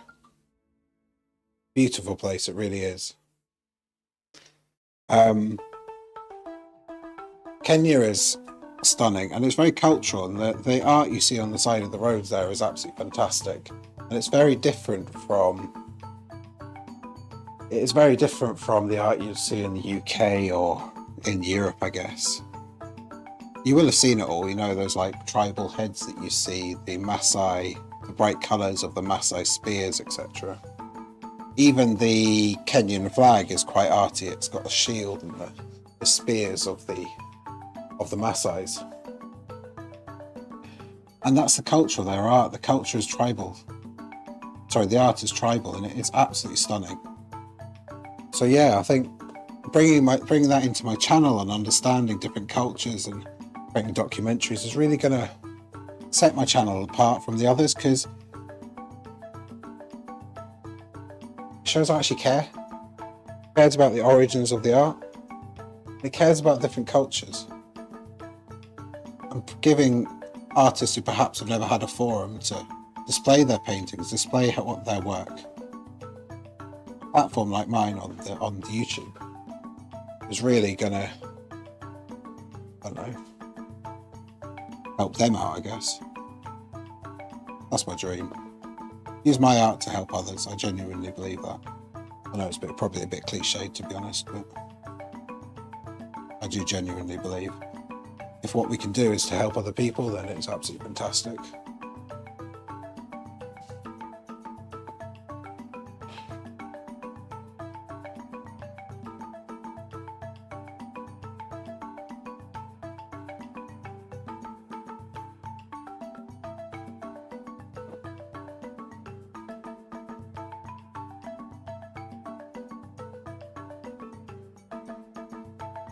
Now, talking about Kenya, Kenya's a fantastic place. It's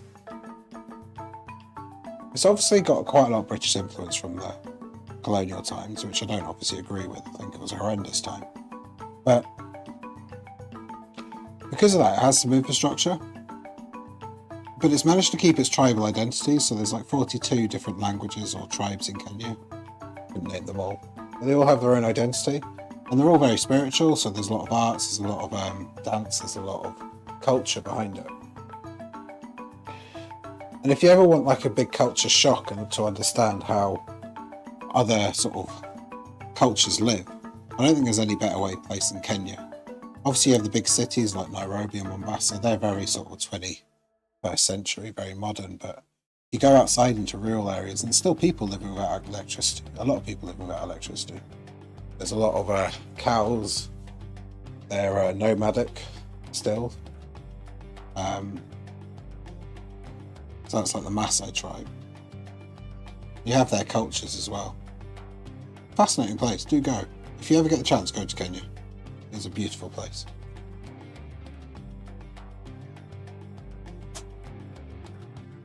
Thanks, Steve, for that comment. Yeah, learning things and sharing is... I don't know, there's a lot of people on YouTube, it's all about me. And to be honest, although to some extent this is about me, it's also about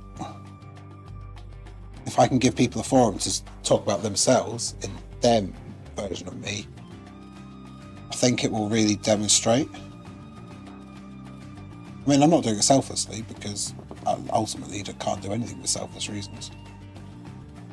But really helping people bring out the forum, bring out the understanding of who they are through art and through them, and perhaps help them on that next step to whatever they want to achieve. It's really, if my sort of forum, if my channel can help them do that, then that's fantastic. Alright, so I'm going a little bit darker now. Some shadows. I usually work from dark to light. I don't know why I decided just to go from light to dark this time.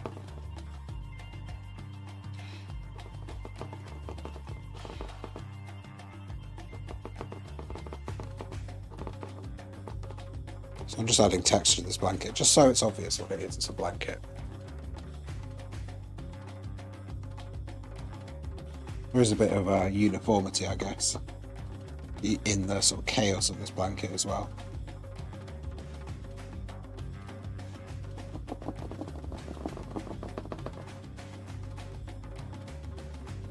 I will finish off by, even though I'm going from light to dark, I will finish it off by doing the highlights.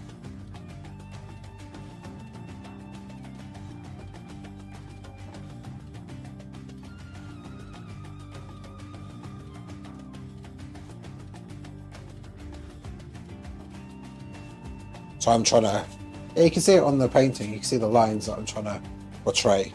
I was wondering, close up I couldn't really see it very well.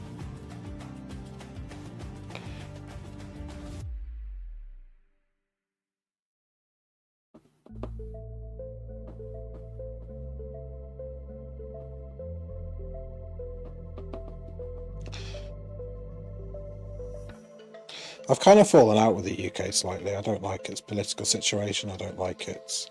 well, I say the UK. That's not true. The south of the UK where I live. A lot of people down here are very snobbish. Not everyone at all, by any means. But they seem to think they're better than everyone else, and they don't have time for you. And the thing is with Kenya, everyone will look after you, regardless of whether they know you or not. They'll look out for you. They won't... You're not really a target for ridicule, as you are perhaps in UK, well, down in the south. If you make a mistake or fall over in the street, everyone will laugh at you. It's like, look at that loser. Whereas people genuinely, if you fall over in Kenya, and I've done this, people genuinely come and help you up.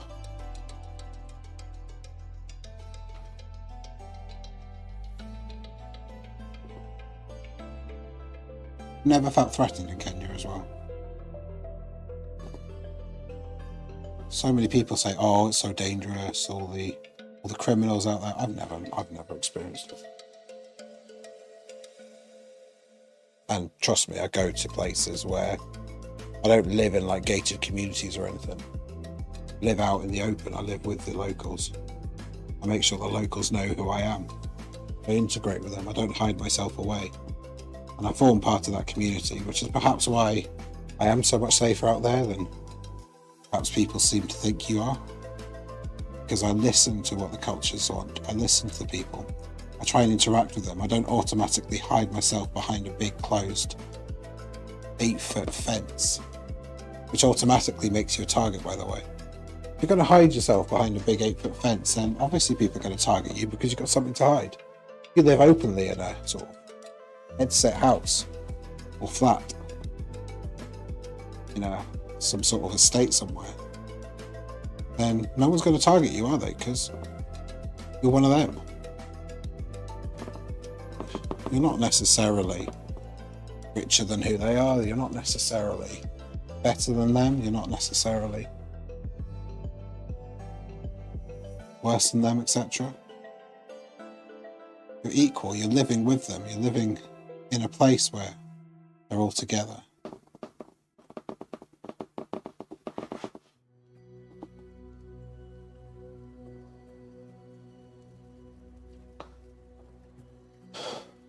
So I think this blanket's coming along quite nicely here. I'm going to go one shade darker with the Payne's Grey again. I'm going to dab a little bit there. Mix it in with the stuff that's going around. That's probably as dark as I'm going to go, I think. A bit of water on this. There are some really quite dark bits, but I don't know if I'm going to necessarily translate them. And what I'm going to do is I'm going to be a bit more gentle with this and a bit more strategic rather than being general. Try and build in the sort of curves, the sort of creases in the blanket. And the way I'll do that is I'll do this dark colour now, and then suddenly I'll go for the lighter one right next to it, so it'll look, so there's a highlight and a dip.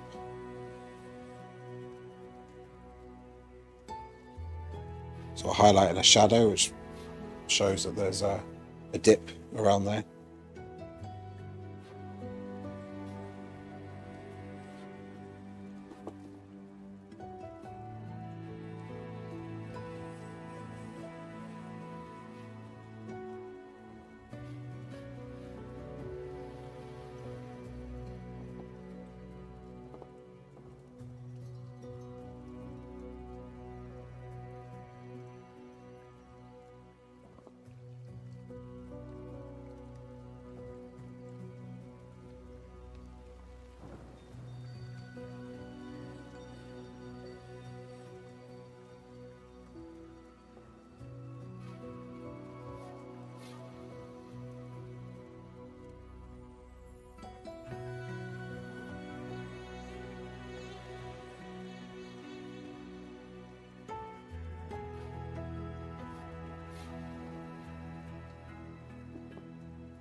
So with this bit, I'm not going to bring it up very high.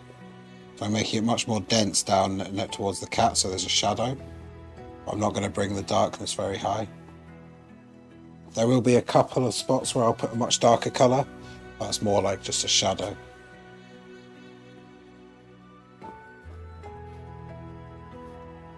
Quite a big shadow down here.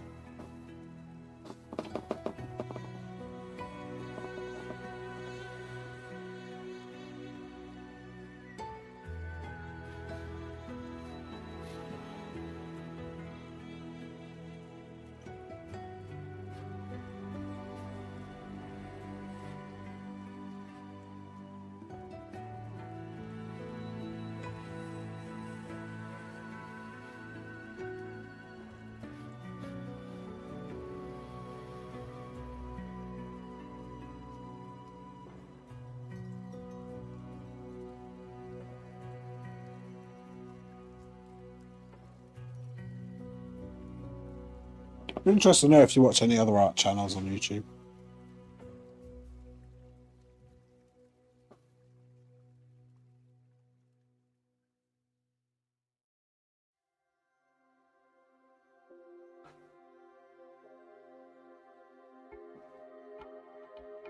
I don't read, I do a little bit, but I don't really know any. Certainly nothing similar to what I do. You're obviously the ones aimed at kids. There's a lot of them. This is more about real, this is more about culture and mindfulness and a little bit of mental health, I guess. My channel. So yeah, it'll be difficult for me to... I don't know of any other channel that's similar to mine, so if you do, let me know. It'll be interesting to see them.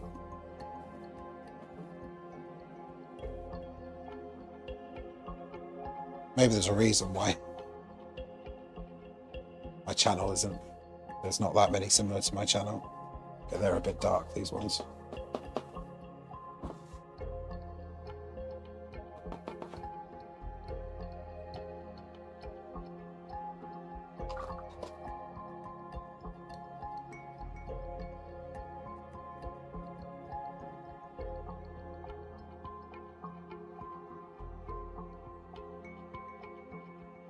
So now I'm just doing the highlights, and I hope you'll see what I meant by contrasting the dark with the light.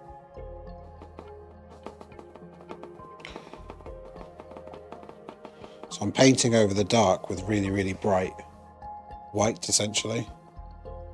I might come back with my paint pen and put in the highlights, some real highlights on here.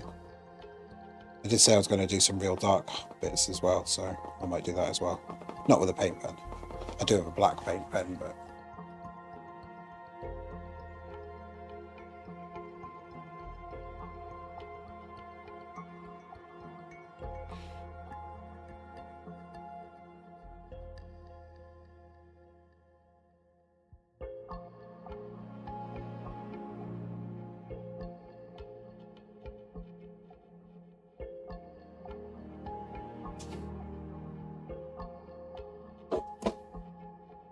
Sorry, I just had a message.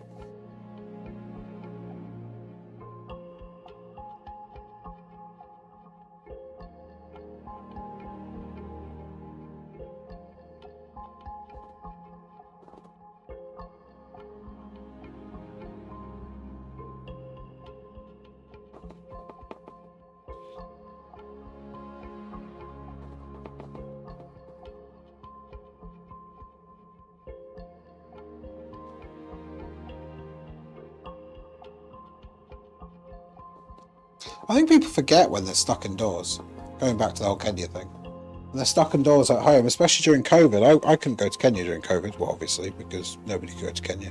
I actually almost got very nearly stuck out there. I was due to fly out to Kenya about 2 weeks before, no, a couple of days after lockdown happened, and I would have been stuck there. Because Kenya was one of those countries which just completely closed their borders. They're like, nope, no one can leave or no one can come. Not allowed. People could leave, but there wasn't any flights to leave because they basically said, no, no one can come. And hardly anyone died in Kenya of COVID, by the way. Obviously, people did die, but compared to Western countries, not many people died. And it's probably just because the population is very spread. But no, they sort of locked the country down completely. Didn't let anyone in, regardless. Which meant that flights weren't going. Now, if that had happened, my life would have been very different. Probably wouldn't still have my job. I would have been one of the ones that were made redundant, etc. Maybe it would have been like the sort of kick up the bum that I needed, but because I certainly recently had the kick up the bum, not in terms of job, but in terms of mental realization that actually I need to do something here. I need to do something in my life. I need to change who I am. I need to change what I'm doing if I want to have any satisfaction in my life. So maybe that would have come earlier, but it would have been a lot more difficult if I didn't have a job. I was stuck in Kenya. Then again, life throws up those things to you, doesn't it?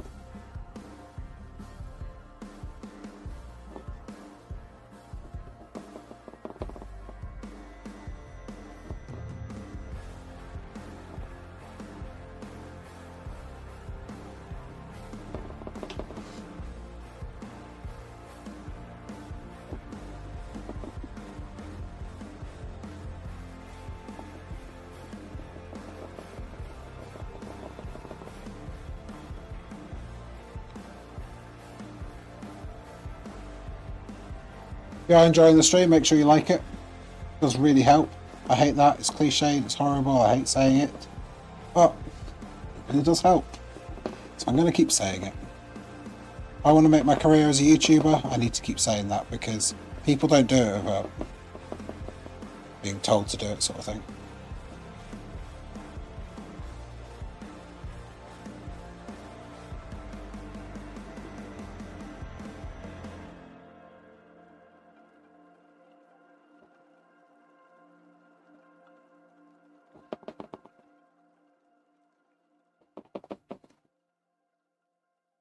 Out of white too.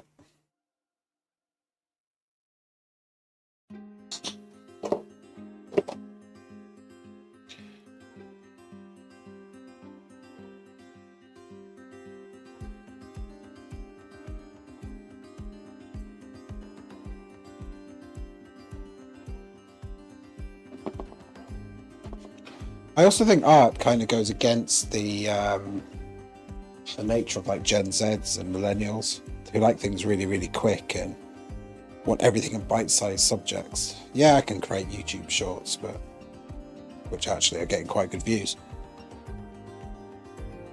And they can see me from start to finish in 30 seconds or 40 seconds, my whole painting, even though it takes 6 to 8 hours to do.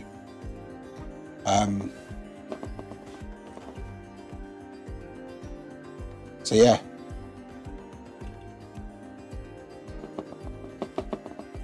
What I might do, I might release this as one shot, maybe 2 shots during this week.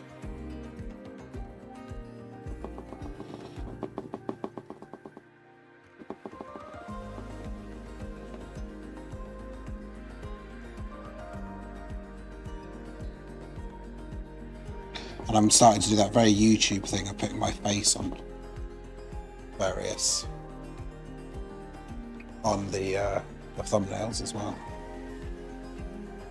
I'm certainly getting indoctrinated into the YouTube way of life, doing things I'd never think I'll be doing. Putting pictures of my face publicly on my thumbnails. Ugh. Can't imagine doing that. With weird facial expressions.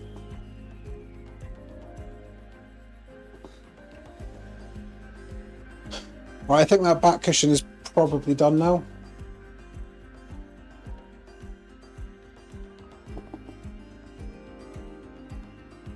I'm just gonna a tiny little sort of glow highlight around the cat to make it stick out a little bit.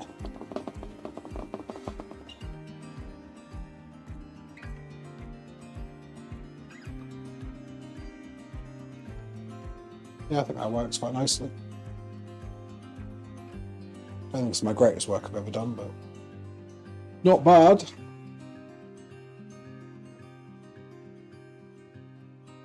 So now I'm going to go and create this sort of white fluffy effect that's sort of between the cat and this blanket.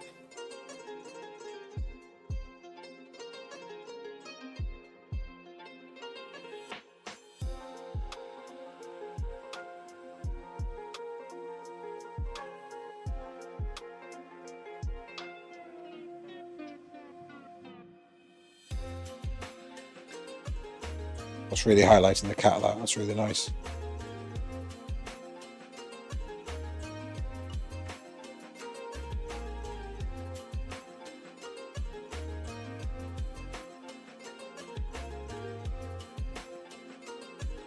Just going to come in with a much finer brush and do some detailing.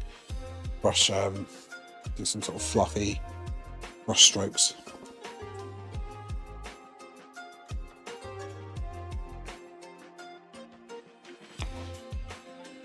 See, I quite like that. I think that what that's done, it's really brought out the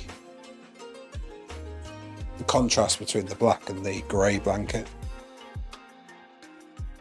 I'm going to add a couple of darker bits in there, just to add a bit of texture.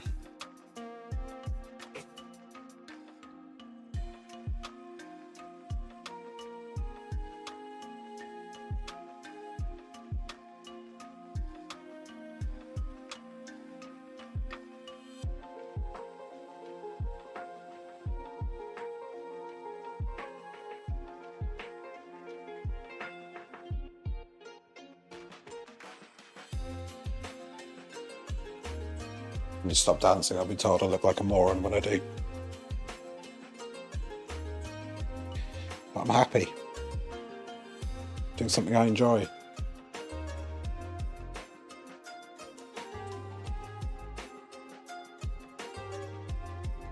So I'm trying to add the fluffy texture with these really, really simple highlights. Tiny sort of really fine brush strokes here.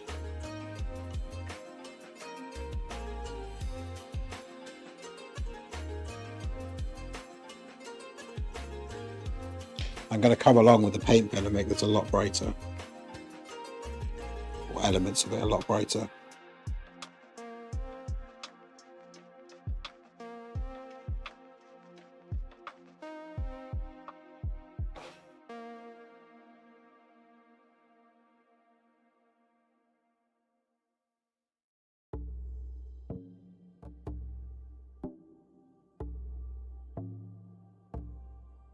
I think that shows enough of the fluff quite nicely there.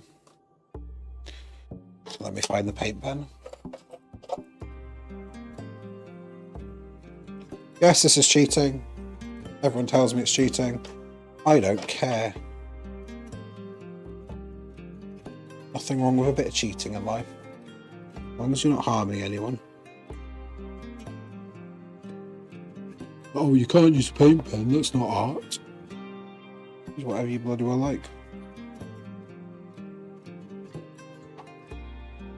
To be fair, only one person said that in their life.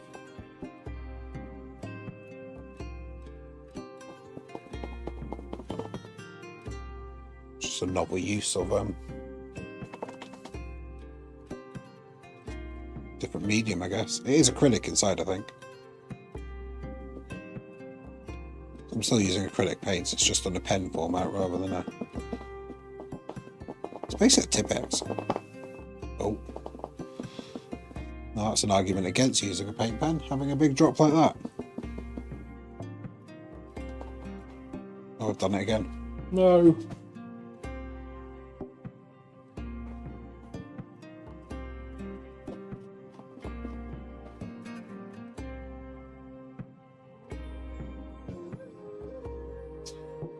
Build that in quite nicely, to be honest.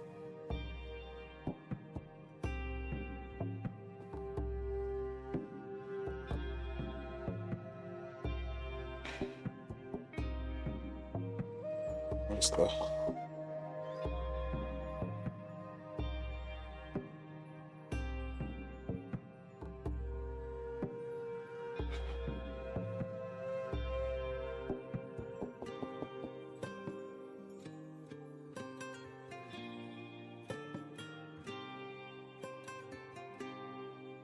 I'm just going to do a couple of really dark bits on this.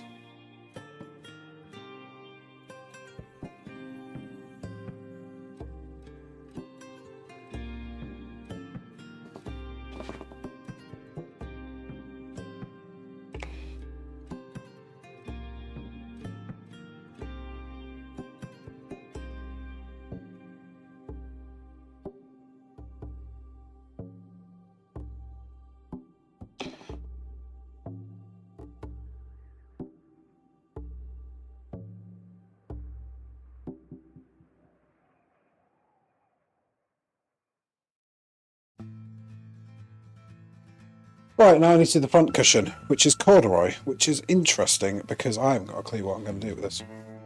I feel like I need to start off with the really dark bits first. I'm going to draw the lines like I did with the other ones. I'm going to draw the lines and I'm just going to stab it all the way along. There's a lot of lines here, it's going to take forever. So, I'm just going to start with like a naked Payne's grey and see how that looks, because it might look terrible. And if it does look terrible, I'll just paint over it and do something else. So,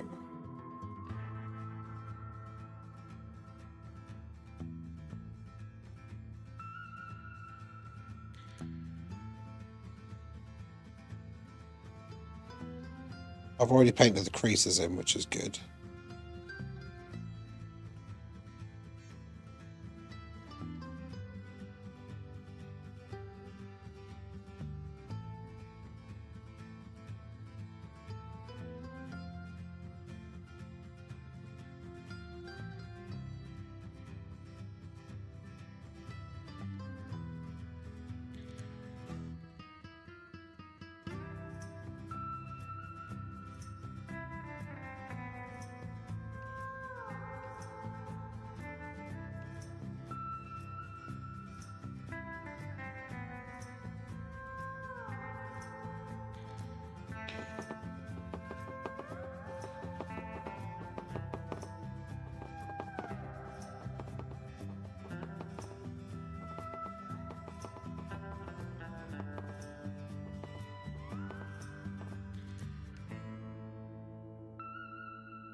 Those ones are a bit heavy.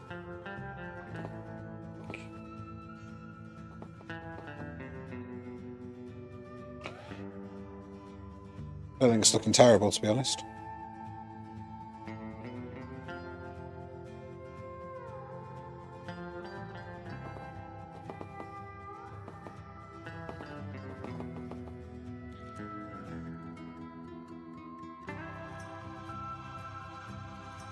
I'm planning to do 3 colours here, so I'll do the dark Payne's grey, I'll do a lighter grey, and then I'll do a sort of white over the top. Let's have a step back and see what that actually looks like. Yeah, that looks surprisingly good, to be honest.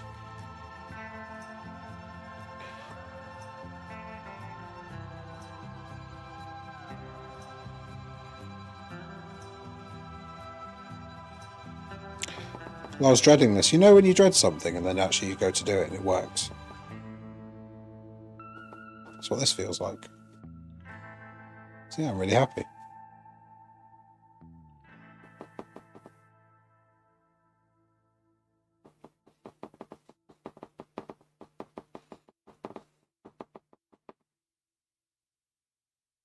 And hopefully doing all the creases, doing all that makes the cat sort of sink into the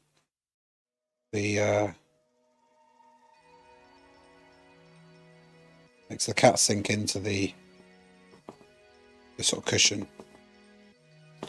Hopefully adds a bit of life to the whole painting.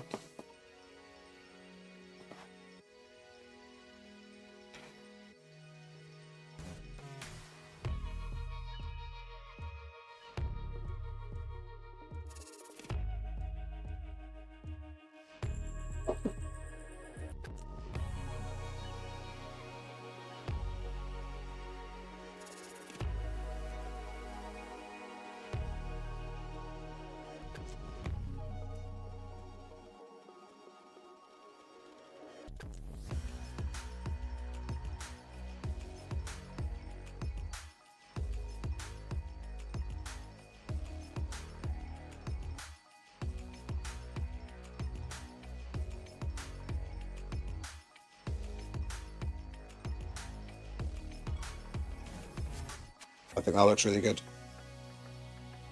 Let me know if you've got any tips on how to improve this sort of area. As I say, this is not something I've really painted before. I've only done that bit and I've got the rest of it to do. It's going to take a while, this.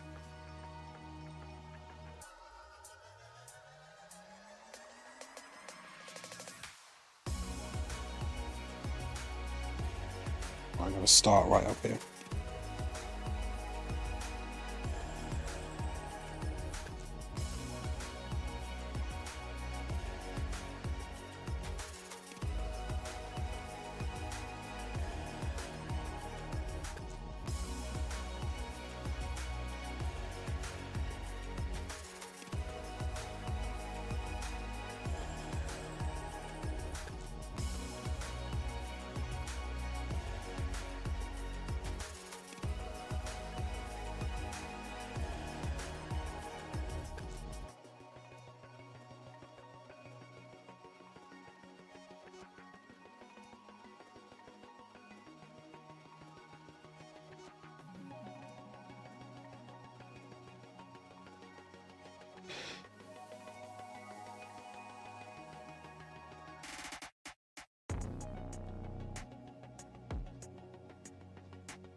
I'm just making it a little bit thicker, these lines now, a little wider.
So I think that's working really nicely, actually. It's adding the layers. Okay, I haven't got any of the highlights in yet, but it's really showing the shadows.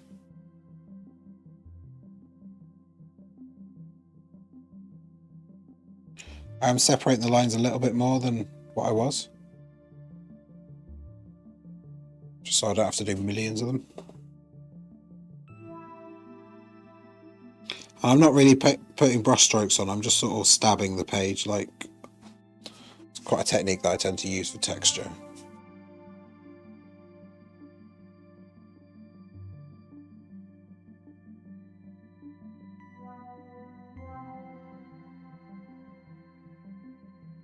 So yeah, I think that's working really well.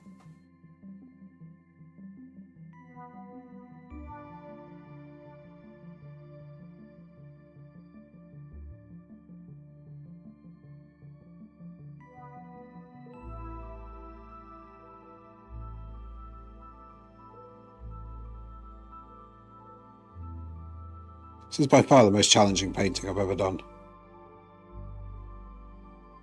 The textures in the blankets alone are quite challenging, but then you got the black blob of a cat. And the owner won't mind me calling it a blob, because apparently she is just a black blob.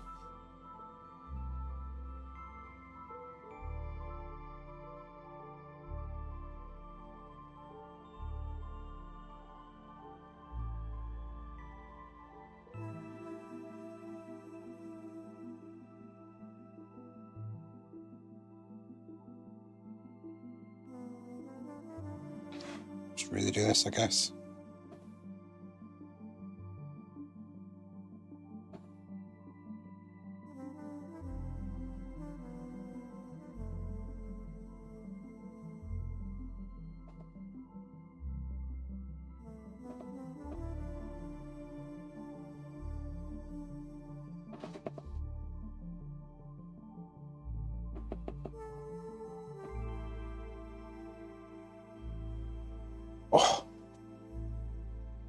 stretch.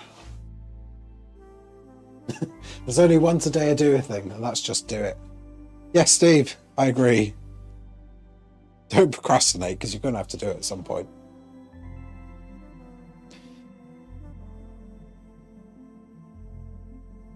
Going to work from the bottom up now. And hopefully they match. Actually, that's quite a risky strategy, working from the bottom up. I'm not going to work from the bottom up, because they will not match, guaranteed.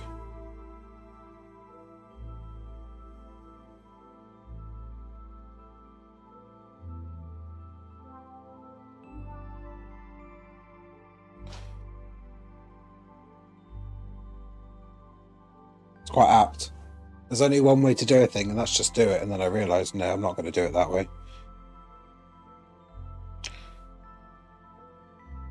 That would be silly.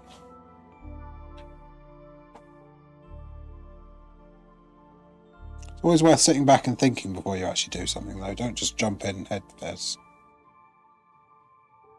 Consider the options, consider the consequences. My whole job at work is all about considering consequences. If something like, if we do this, then what happens? If we do this, then what happens? What are the branches that could possibly be produced by doing these things?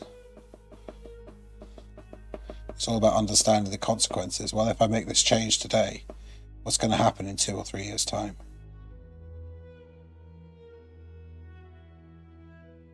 Are we going to continue making money, or is it something that's going to... Is this for short-term gain, or is it just long-term? What are we sacrificing now, which is going to affect us in 2 or 3 years? It's the whole point of what I do. I guess the same with art, really. Anything you do has consequences.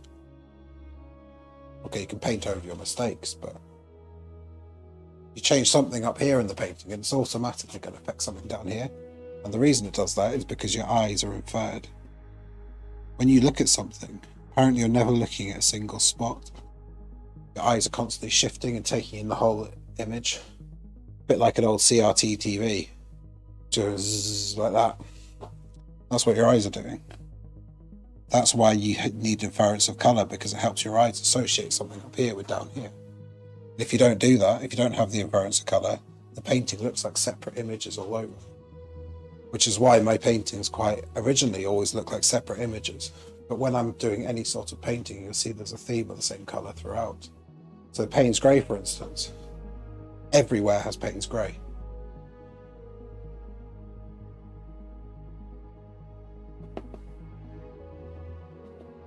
Because it helps the colour associate that colour with the whole painting. And as I said, I did the eyes accidentally, and they're similar-ish colour to that. And that's drawing the eye towards there from here to here. And it all looks as like sort of one natural painting. And I guess nature's like that as well. There's colours, there's similar colours all around. Very rare that you have a unique colour just set away in nature. Maybe some flowers are if they want to attract bees, but you still see multiple of them. It's very rare you just see one. So it draws the eye in. And also scale's a big thing as well. Like, I've changed the background here, I've changed these to draw the eye in, so that's adjusting the scale, adjusting what your eye wants to see.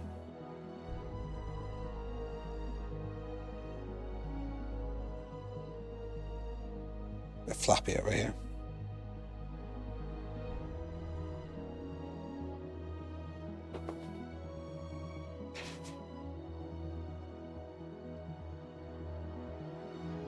So colour inference is one of the biggest techniques. If you're starting art, okay, I'm not really an art teacher or an art connoisseur as such, but one thing I do know is if you're starting art, make sure you're using the same colour palette throughout the painting. Unless you're doing like an abstract piece where you want the contrast. If you want the painting to work together, make sure the painting is using the similar colours.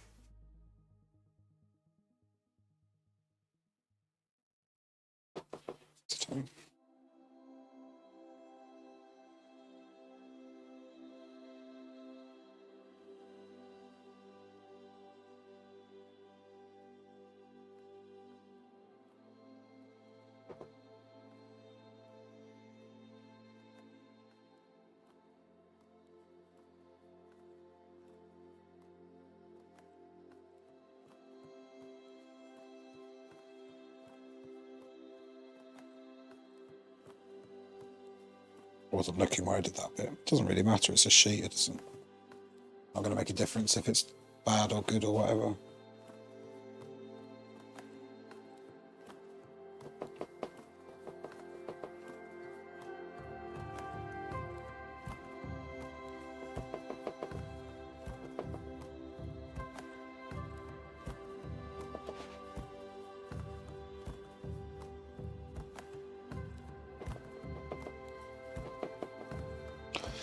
So that's the dark shadows, and now I'm going to move on to the lighter grey. And what I'm going to do is I'm actually going to use Payne's grey, but I'm going to dilute it with some white, rather than adding more sort of grey colour on there. I was just going to use grey, but I'm going to dilute the Payne's grey with white.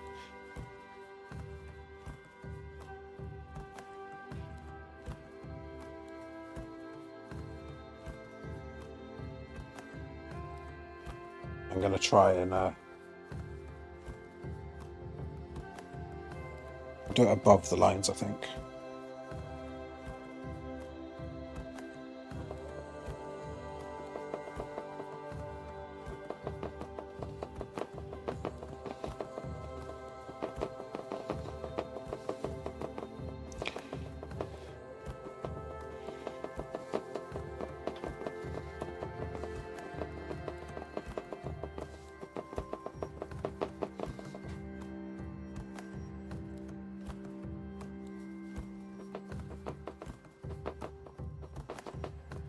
This is the most difficult painting I've ever done, it really is.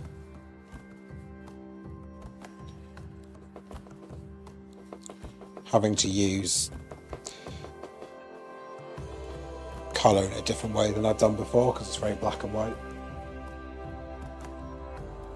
I'm adding colour to places where the colour's not there on the photo. So on this I'm going to finish off with inferring some of the brown from here to here. But that's not on the photo. But you need it to draw your eye in.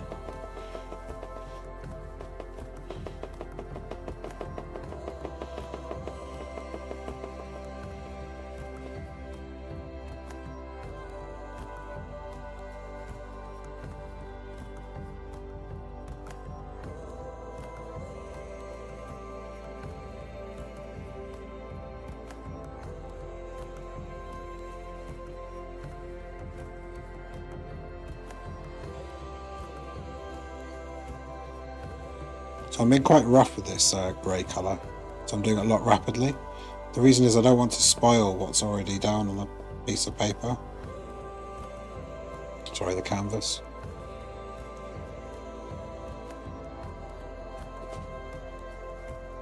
That's another thing, I don't really know when I progress from painting on paper.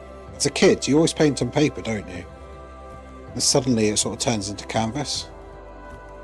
I don't remember when that changed.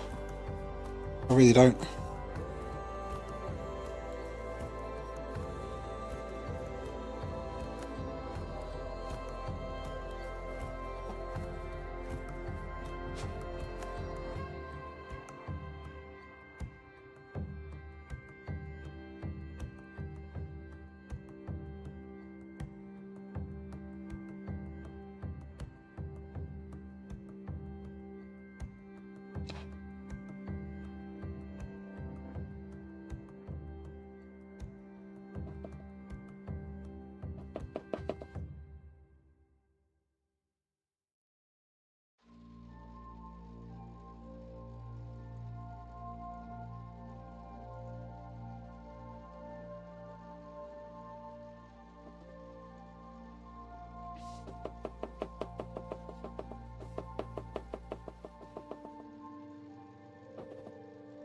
Oh, this is taking forever.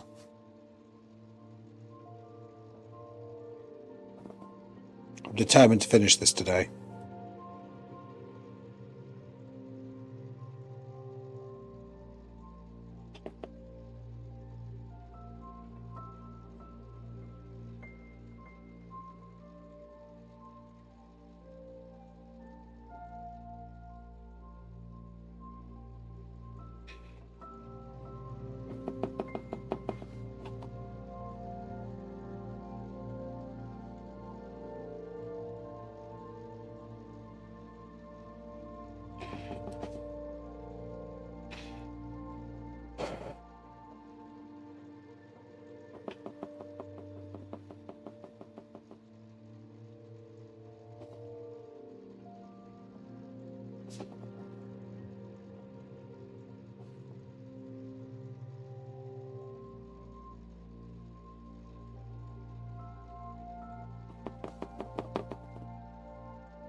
I'm going to try with the highlights. There's certain sections where there's a lot of highlights and there's certain sections where there's just not. So I'm going to try and keep the highlights to those sections. Keep the bulk of the highlights to those sections.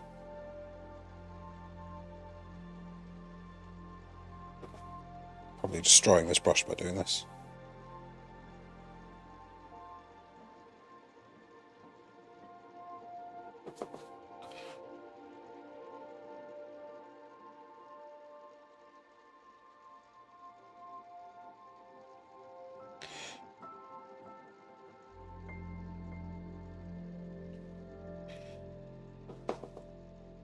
That's cool. Right, and now the final layer is just going to be white, or very, very light grey, and the final layer would just be white. So I'm just going to add some white to the current Payne's grey that I've done. That's just going to be very, very light grey. And I'm going to be a little bit sparing in how I use this.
So I'll be interested to know what you guys actually think of this painting so far, because I can't work out if I like it or if it's just average.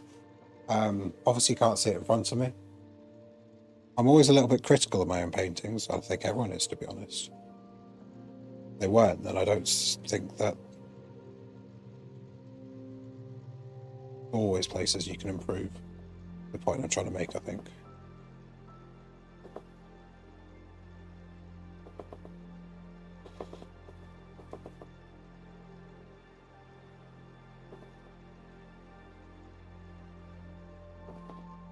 I certainly don't think this is my best work. I think the blue spotted raya that I did was really, really good. Certainly on YouTube. I'm wondering, the skateboarder was good, but the tree spoilt it for me. But we'll see what the client thinks of the skateboarder when I give it to them. That's a point. I might film them. Put it on as a YouTube short.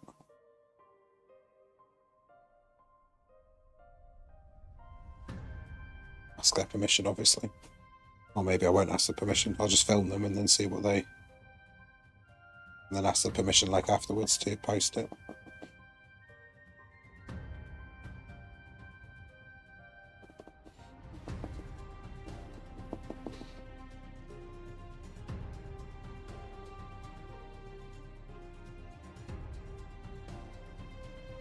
See, I've got a very messy palette today.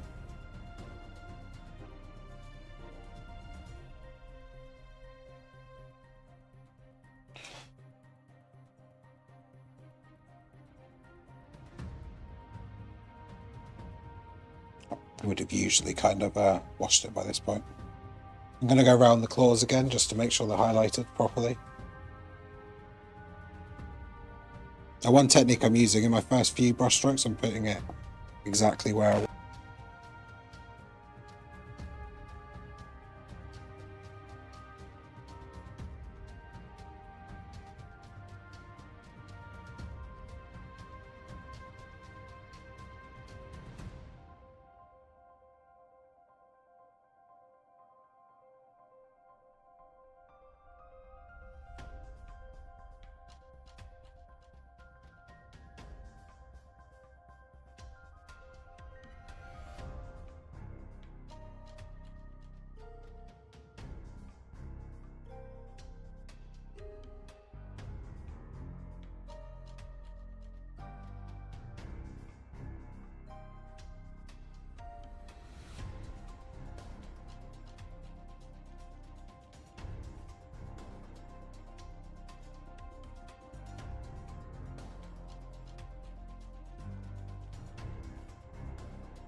Hello, I should be back now.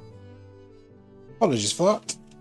I think my little video card majiggy thing that connects the camera to the computer, I think it overheated. I just touched it and it was roasting. So maybe 3-hour streams are not a good idea with this camera.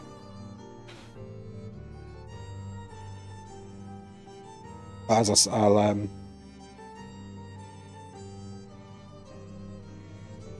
can't remember what I was saying. So I said I was going to add a bit of the brown colour in places here. So I'll just do that quickly.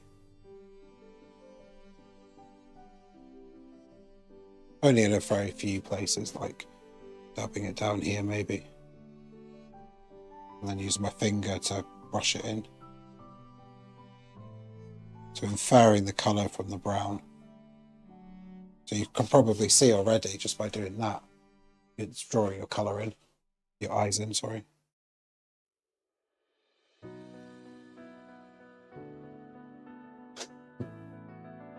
I did try turning it off and on again, and guess what? It worked. I unplugged it and plugged it back in. And I turned the camera off and on again.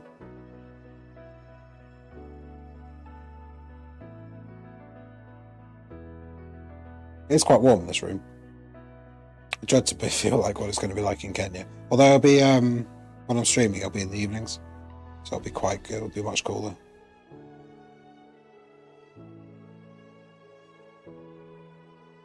My radiator on.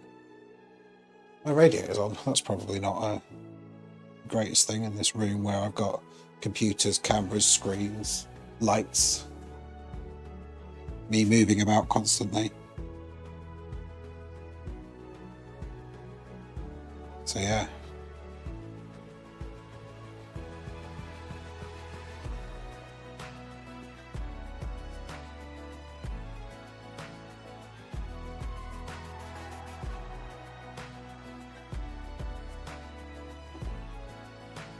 Be interested what the connection does in Kenya, because I'll have to be using a, well, there's two options. I've got a I've got a 5G sort of router bundle thing, which is really good. It's unlimited and it's decent internet, but the upload speed is limited to 30 megabytes a second. Now I assume that's all right for streaming, but we'll see. I'm not sure about the latency and the ping speed though, whether that's going to be a bit sketchy. If not, I'll just have to invest in Starlink, which I don't really want to do, but it is in Kenya. It's something I can use. Good thing with Starlink, it's not a fixed contract either, so you just buy it monthly as and when you need it. I don't really want to use it though.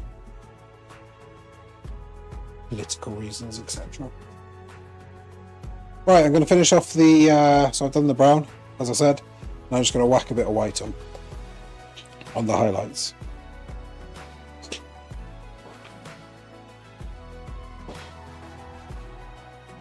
And only in certain sections, so up here is very bright. Oh, not that bright. Rub that a little bit off. Bit too much on the palette there.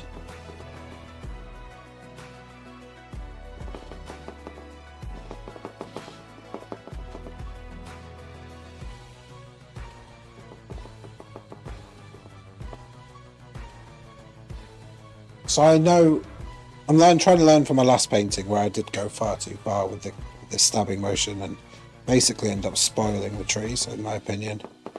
So I'm not going to this time.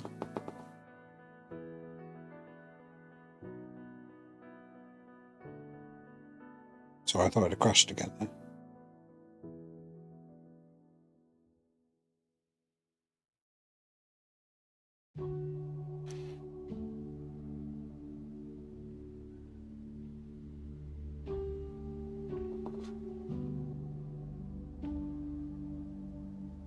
I'm quite impressed, although that just crashed, I'm quite impressed with the stability of all my... I have very few problems. For some reason it's not, and this is my coding issue, whenever I stream it starts a brand new stream, not a scheduled stream that I've created. But apart from that, it seems very stable and very good what I've sort of set up, and the camera, the general goodness. I can see it flashing on and off at the moment, so perhaps we are about to have an overheating incident, but I am pretty much finished anyway.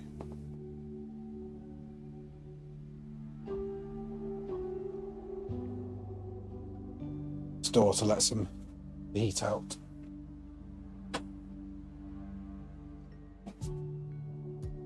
And at the same time I just painted the wall. Oh wow. It's a nice breeze coming out there now. Actually, while you're here, Stephen and Co, let me know. I have a fan right above me. Let me know if you can hear it if I turn it on.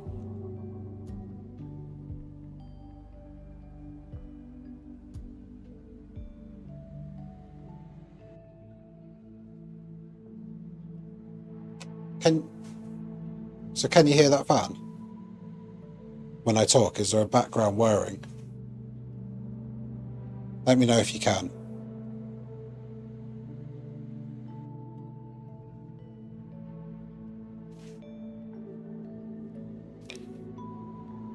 Because if you can't, then that's Could be a lifesaver, honestly.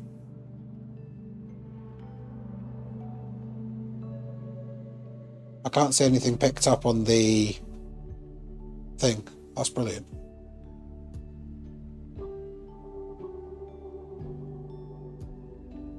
I'm literally standing. There's a fan, literally just ceiling fan just there. And I've got it on full whack and you can't hear me. That's brilliant.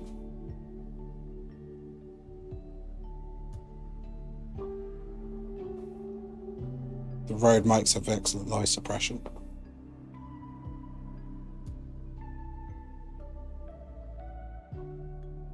Anyway, I think I'm pretty much done with this painting. At risk of going too far here by doing this, but you live and you learn.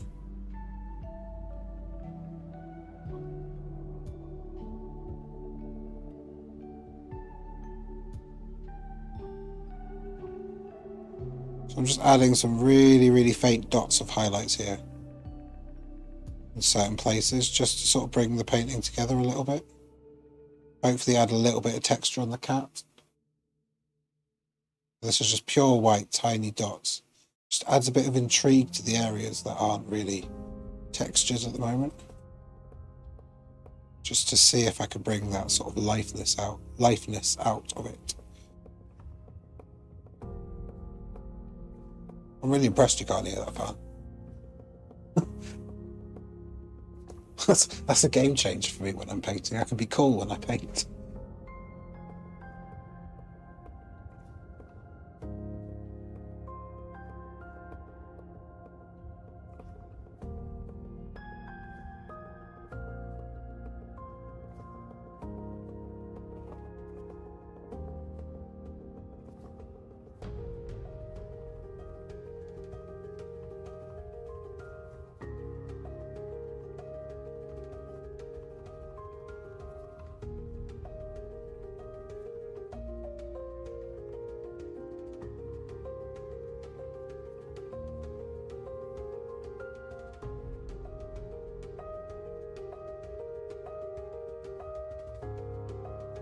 I'm done.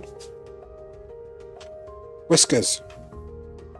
Apart from whiskers, I think I'm done. Just gonna make this a little bit less one single line, just sort of roughen it out a bit. Because that just looked like a solid line of shadow there, which isn't what I was aiming for.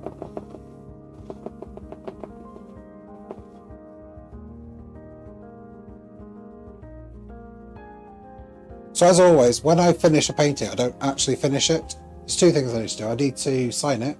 I don't do that on camera, for obvious reasons. And then I need to varnish it.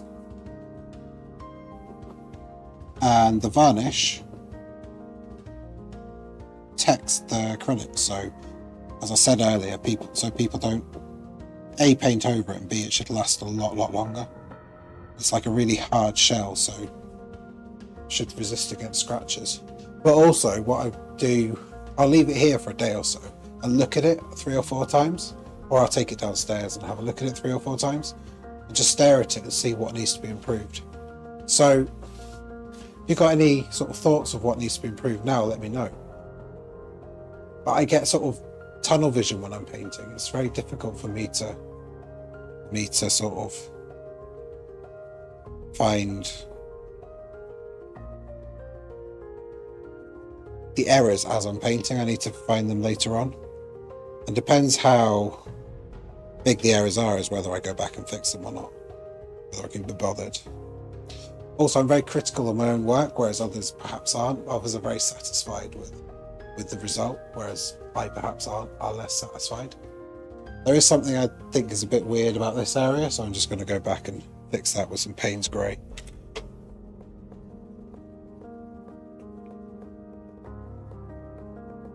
Got a dollop down there, come on.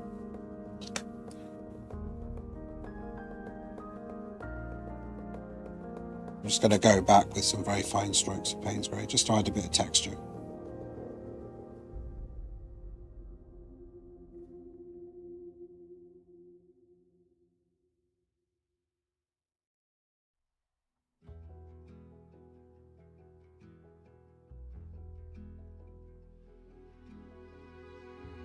Somebody asked me the other day what I clean my palettes with and get them so sort of sparkling white after each session.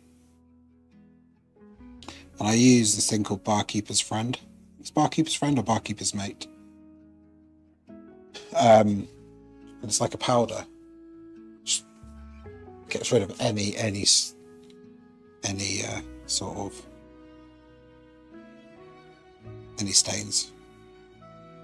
I use it to de-stain a lot of things. Thanks, Stephen. Really appreciate that. So no areas that you think could be improved?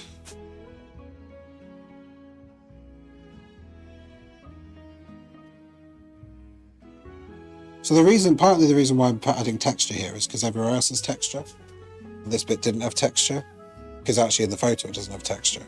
But it might as well have texture. I might as well put it in focus. The reason it didn't have texture was because it's out of focus, but might as well give it some texture.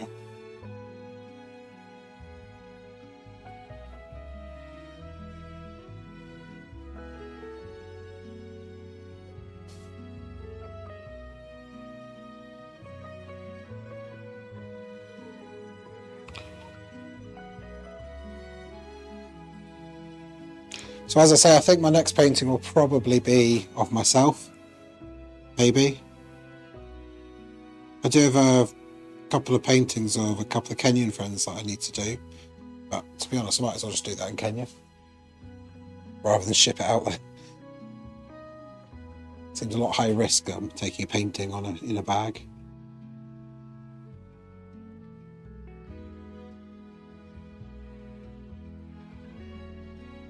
And there's a couple of potential commissions coming in, but they haven't landed yet. I'm not really selling myself for commissions yet, to be honest. I'm perfectly honest. I mean,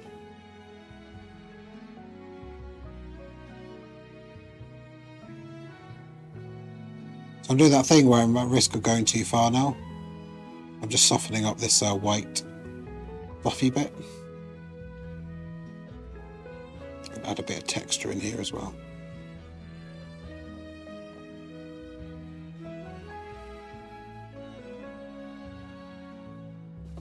I said I was going to get out the white paint pen in a sec. I do need to do the whiskers though. Now, whiskers. This could be a total disaster, those whiskers. Right. They're huge, they're about that long.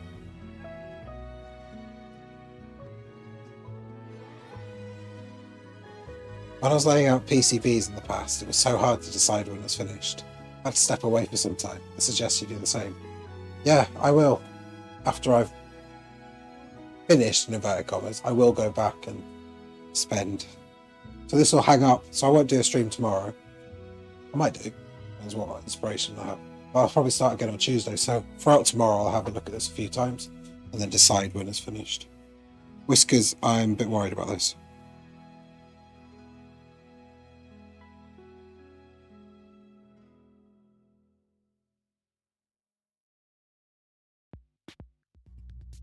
Apart from the gaps, I think I did quite well.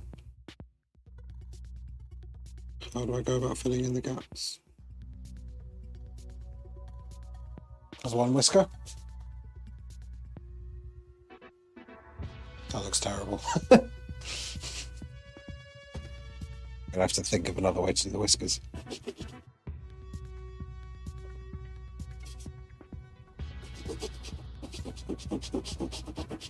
Oh, actually, now I've scraped it off with a bit of tissue paper, it looks alright. Maybe that's what I need to do.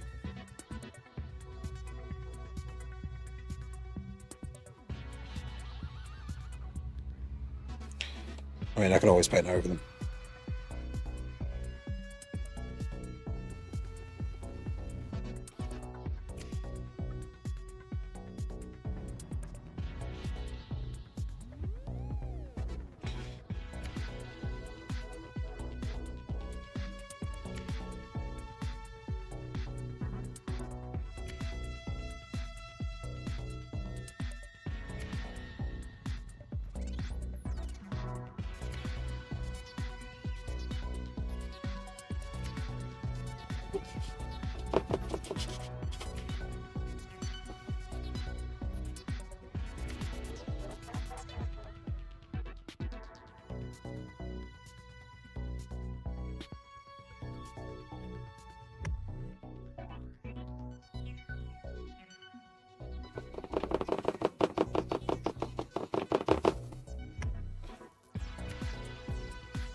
Quite a lot of whiskers on this cat.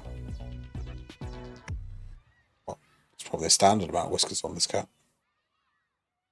I don't really know about cats. They're very long though.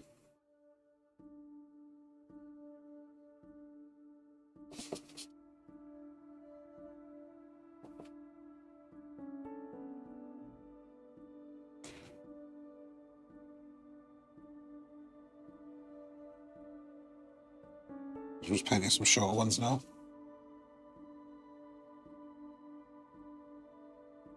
They look alright. Perhaps they're all starting from different places. Oops. Very challenging doing whiskers. Luckily on the other side there's not that many. You can see anyway.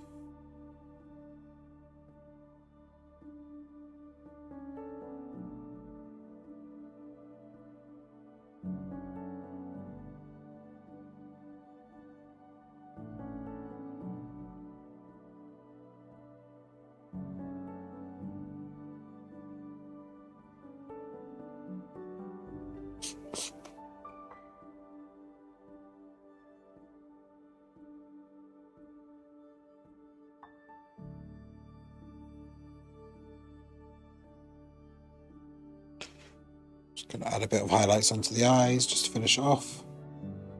Make sure they're as highlighted as possible.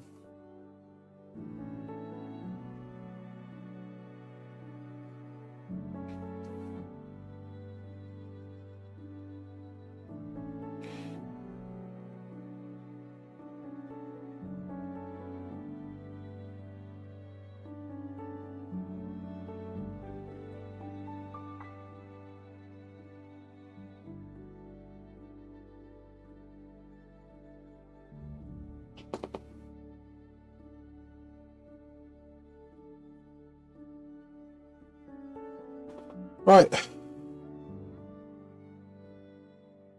think that's me done.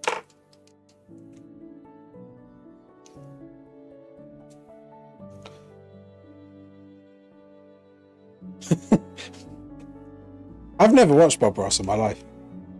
Is that what he said? Time for a bravery test. That is very apt. You can spoil the painting so easily and so quickly. I don't know what medium Bob Ross did. Did he use acrylics or oils?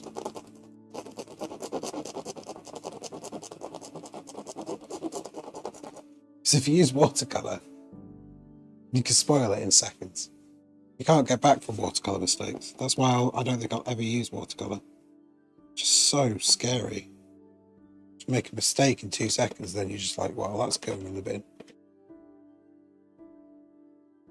At least with acrylics, if you really hate the painting, you can just paint over the bit that you hate. You keep painting on top until it's right.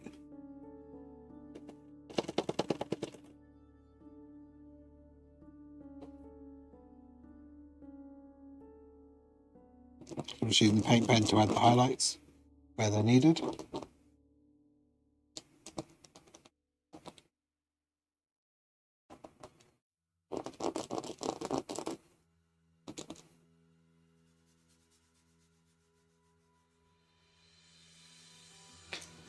Couple around there.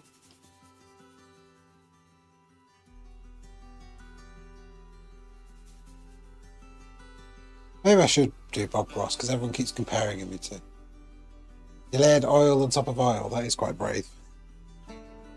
It's not something that I would try. The thing is, oil paints just take forever to dry. I don't know how you can possibly.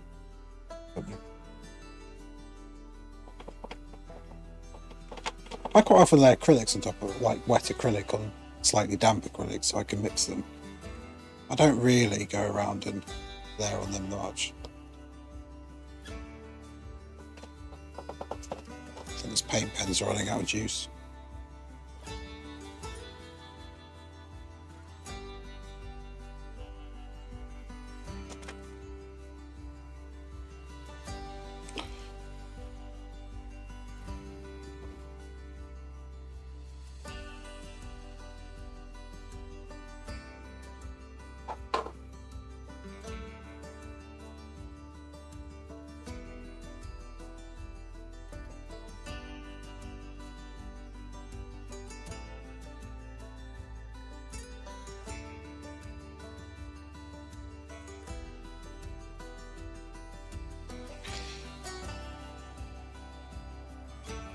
Sorry, I just got a message.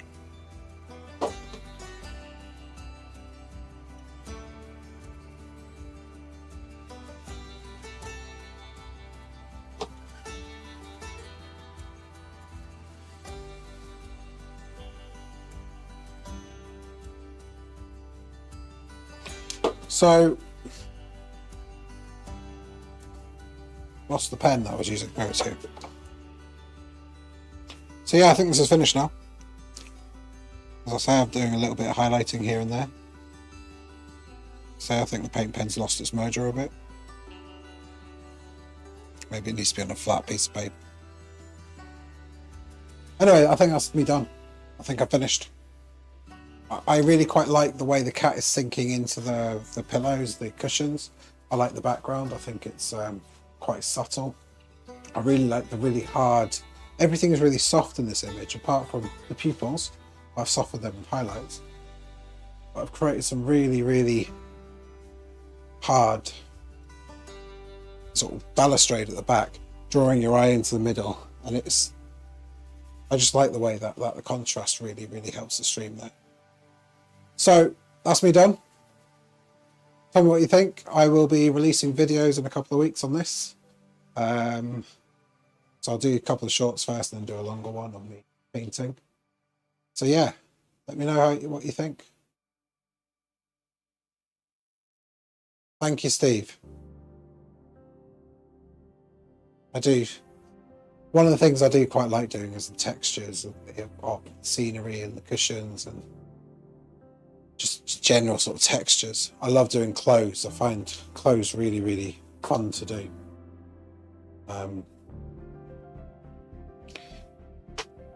Bear I find a bit more difficult because it needs a lot more precision. There's a lot of individual textures to do.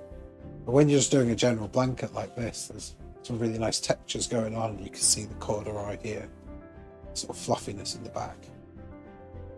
So yeah, I love the way the painting just draws your eye. It's dark, it's light at the back. Then you've got the really dark image with the piercing eyes, and you've got the subtle, flowing grey blanket in front. Then you've got the really sharp claws down here. So there's a nice little bit of contrast. It's a really nice composed photo, actually. So I think that's finished. I'll have a look at it over the next couple of days, see if there's anything more, and then yeah, I'll post those videos. So anyway, thank you very much for watching me tonight. It's been a long stream today. It's probably my longest, I think. And yeah, thank you very much. Let me know what you think. I will see you. I think I'll probably stream on Tuesday. Start painting on myself. So thanks very much, guys. And I'll see you next time. Thank you. You take care too.